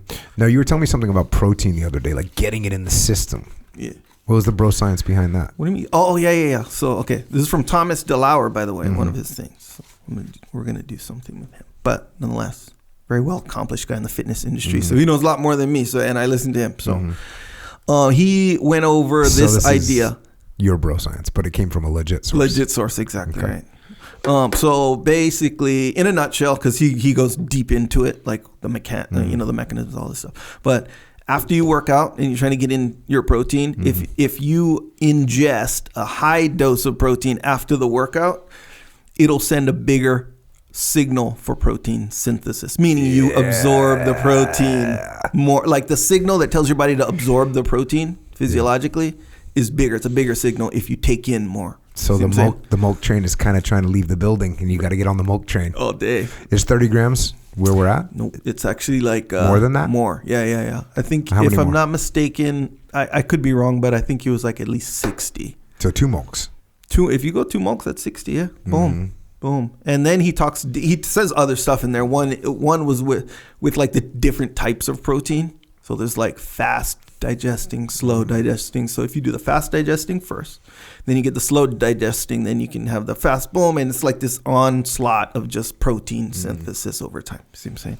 So the way I said it, that's totally bro science. You got to listen to him. He can say it way more eloquently than me, but we get the message. See what I'm saying? All you need is, okay, what are we doing then? We taking in plenty of protein after workout. How about that? Do you feel like eating when you get done working out? Yeah, but there's like a window, so like 3 minutes after your last set or 3 minutes after your last round, no, I don't feel like eating at all. But you take a shower, you sit down, then you feel like eating, drinking, the whole deal, 100%. Oh yeah. The DOMs. So you need the protein for the DOMs, but don't forget about the joint warfare. Yeah. Some of that super krill. Oh, by the way, some people were asking super krill versus fish oil. Yeah. Because we brought up fish oil. And people are like, well, I thought the krill oil was better. Hey, if you can, some people can't have krill because it's shellfish. So they can't, they're allergic to it. Oh, yeah. We actually created the fish oil to make up for that. And some people just prefer fish oil. So personal preference. My recommendation is if you can take krill oil, take krill oil.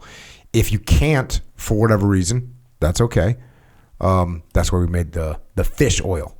And some people just, what they're looking for is fish oil. So, and they're asking for fish oil. So we made fish oil because not everyone translates directly to, I want fish oil. And you say, well, I got krill oil for you. And they go, no, I don't want fish oil. Like you went to a restaurant and you say, I want pizza. And the person says, no, I have cake. Tacos. Yeah.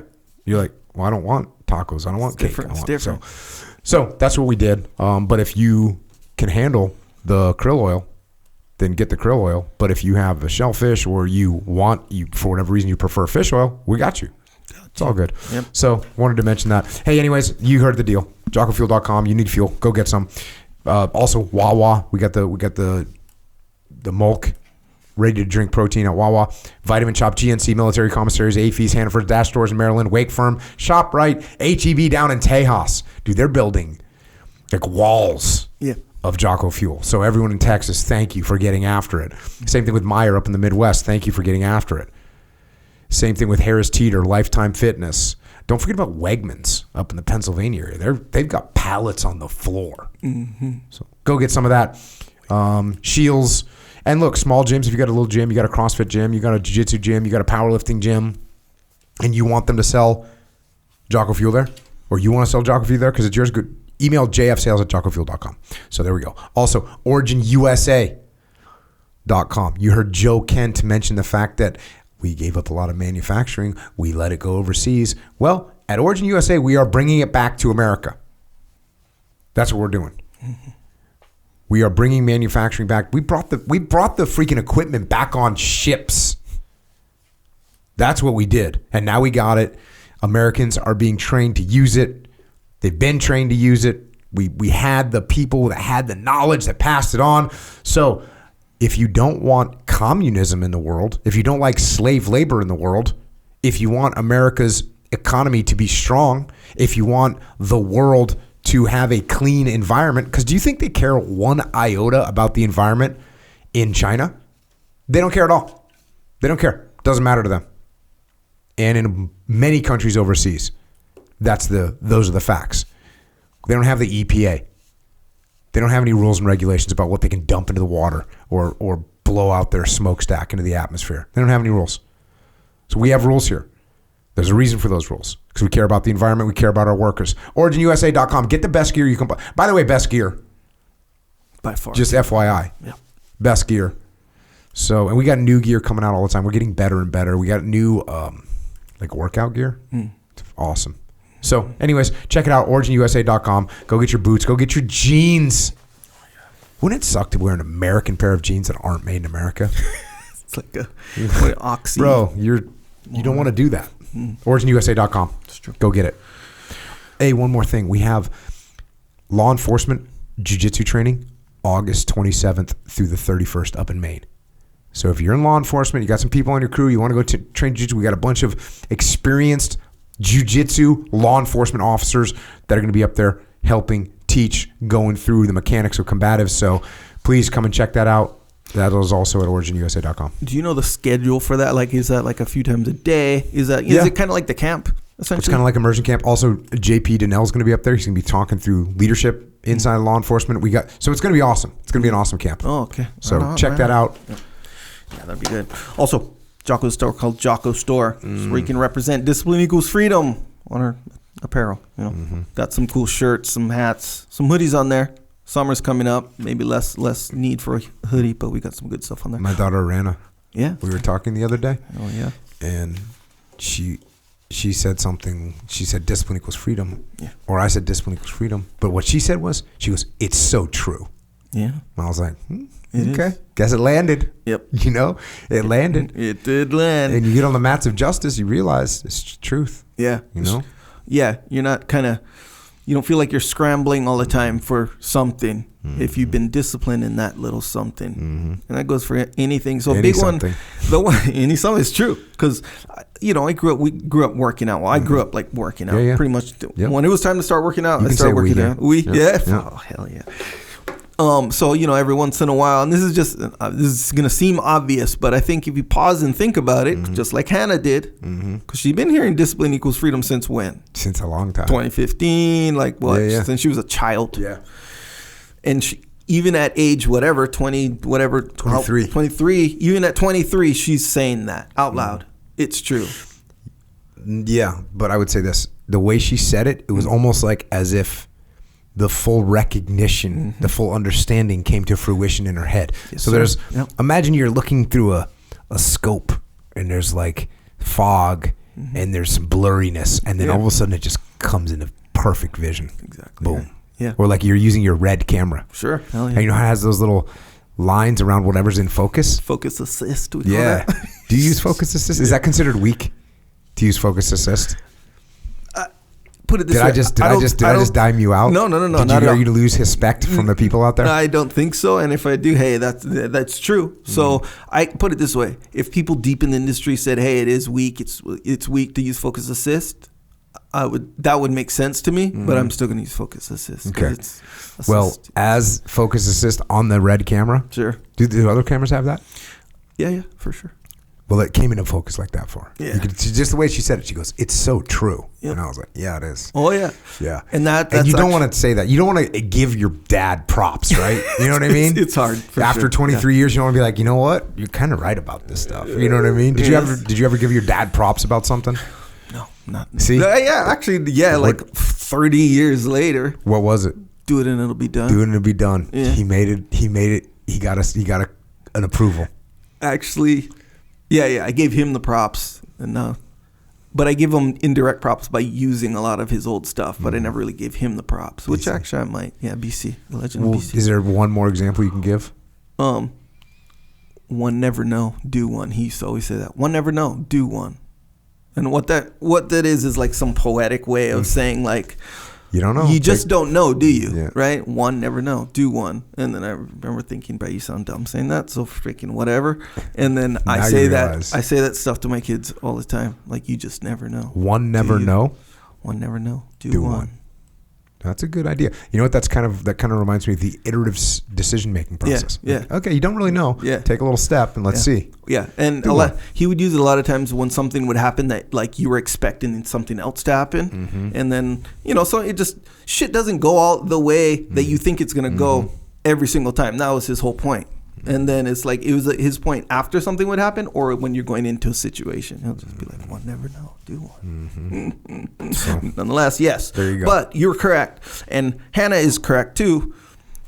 Because, and when I say the working out thing, it's like that's where you can kind of remind yourself how true that is. Because like if you're working out all the time and you're in freaking great shape and then you go out and have dessert on Valentine's Day or, whatever, you are free to do that. Because, bro, your body's just going to burn through that whole thing. Like, even in and of itself, it's going to burn through the whole thing because all the working out you've been doing.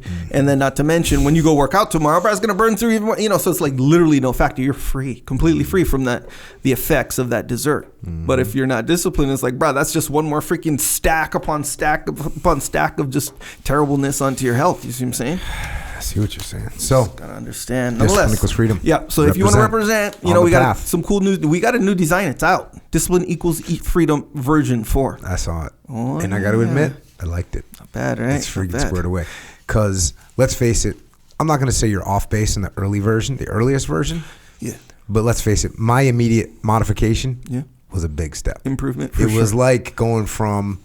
It wasn't like iPhone, 1.1 to iPhone 1.2. Okay. It was like BlackBerry. It was like Motorola Razr to iPhone 9. Okay. All right. Hey, look, I can't refute that. But this new one that you made, step up, bro. Legit. It's a good one. Credit. The old school, the original OG has some like, how, you have the rough draft of something and you always have a little special place in your heart for the rough draft, I hear you. And it's not the finished product. It's a classic. It's a classic. Exactly right. See what I'm saying? Nonetheless, hey, they're all available. They're all available. Get any one you want. But yes, there is a new one out there. Also, the Shirt Locker. It's a subscription scenario if you don't know. It's like you get a new design every month. Boom. Some good designs there. I saw that people, or I noticed that other people noticing the sugar-coated lies one. That's from 2 months ago, by the way. That seems to have landed very well. Lies. Yeah. So I'm considering maybe releasing that one just to the general public, so people can represent, Okay. Lies. Sugar-coated. Lies. It says lies twice. Yeah. Which is kind of a big deal. Sure. There's other ways you could have done it, right? Yeah. But you didn't. No. Put it twice. Thank you for that confirmation. Nonetheless, it's called the Shirt Locker, but it's on jockostore.com. So boom, you can see the deal. You want to check that out. There's some examples of some of the designs on there too, so you can kind of see what up. But yeah, go on there. Check. Like something, get something. Also check out primalbeef.com and or coloradocraftbeef.com. These are two steak companies right here in America. Primal Beef out there in the Shenandoah Valley, and Colorado Craft Beef obviously up there in Colorado, making the tastiest steaks. And by the way, ground beef. And by the way, hot dog. And by the way, meat sticks and jerky. So check them out. Primalbeef.com, coloradocraftbeef.com. Great companies, great people, great steaks. Go get some. Also subscribe to the podcast, and don't forget about Jocko Underground, and don't forget about the YouTube channels, and don't forget about Psychological Warfare and Flipside Canvas Dakota Meyer, making cool stuff to hang on your wall, plus books. Obviously today we covered Send Me the True Story of a Mother at War. Just check that book out, written by Marty Skovland. I haven't given you much love there, Marty Skovland, and he co-authored it with Joe Kent, but fantastic book. Check it out. Also, I've written a bunch of books, so if you want to check out the books that I've written, you can check those out. Especially, you might want to check out those Warrior Kid books. And actually, I should have talked about it with Joe. His kids love them, So check out Way of the Warrior Kid 1, 2, 3, 4, and 5. Check out Mikey and the Dragons, and then the books that I've written. You can check those out as well. Also, we have a leadership consultancy. Just got back from the muster in Nashville, Tennessee. How was it? Outstanding. Yeah, it's really the event is always good, but just how smooth it is and how everyone's so much more refined is the experience is great. Tilt was there too, representing. Yep. Tilt came out. Yeah. Man, how awesome was that? Oh yeah. Yeah, he was fired up to be there. He was signing books and taking pictures. The legend. The next muster that we have is in Dallas. It's 16 to 18 October. So look, these events always sell out. This will sell out too. So if you want to go register now. Also, we have something called the Council, and these are up in Washington State. They are very isolated. It's very detached. It's a very small group of people. And we've got Council 4 is sold out, and then that's going to be followed by Council 5. We have a few seats left, 26 to 29 June. So if you want to come check that out, go register quick. Also, we have the Women's Assembly down in San Antonio, Texas, September 11th through the 13th. So again, if you want to come to one of our events, check that out. But also, if you just need leadership help inside your organization, go to echelonfront.com. That's what we do there. Also, we have online training at the Extreme Ownership Academy. Go to extremeownership.com. And if you want to help service members, active and retired, you want to help their families, you want to help Gold Star families, check out Mark Lee's mom, Mama Lee. She's got a charity organization. If you want to donate or you want to get involved, go to americasmightywarriors.org. Also, heroesandhorses.org. That's Micah Fink's charity organization up in Montana, taking our veterans up into the mountains so they can get lost and get found. Jimmy May's also got his organization, beyondthebrotherhood.org. Check that one out. And if you want to connect with us, once again, Joe Kent JoeKentForCongress.com. He's on Twitter at JoeKent16Jan19. And he's also on Instagram, Facebook, and YouTube at Joe Kent for Congress. I'm at Jocko.com. I'm on social media at Jocko Willink. Echoes at Echo Charles. Just be careful of the algorithm. Don't let it get you. And thanks once again to Joe Kent for joining us tonight, and a solemn salute to a true warrior, Senior Chief Shannon Kent. Thank you, Senior Chief, for your leadership, your courage, your service, and your sacrifice. We will follow your example. And thanks to all the men and women around the world right now, especially tonight to those from the intel community that work so hard in the shadows and take great risks to gather the information needed to protect our great nation. Thank you for what you do every day. Also, thanks to our police, law enforcement, firefighters, paramedics, EMTs, dispatchers, correctional officers, Border Patrol, Secret Service, as well as all other first responders. Thank you for risking your lives to keep us safe here at home.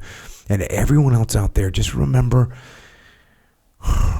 that what you do, what you get to do, what we get to do, we have that opportunity. We have that freedom because other men and women for over 200 years have gone out and put their lives at risk for our freedom.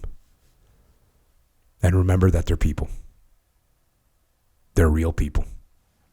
People like Senior Chief Shannon Kent, a wife, a mother, a daughter, a warrior who sacrificed her life for us.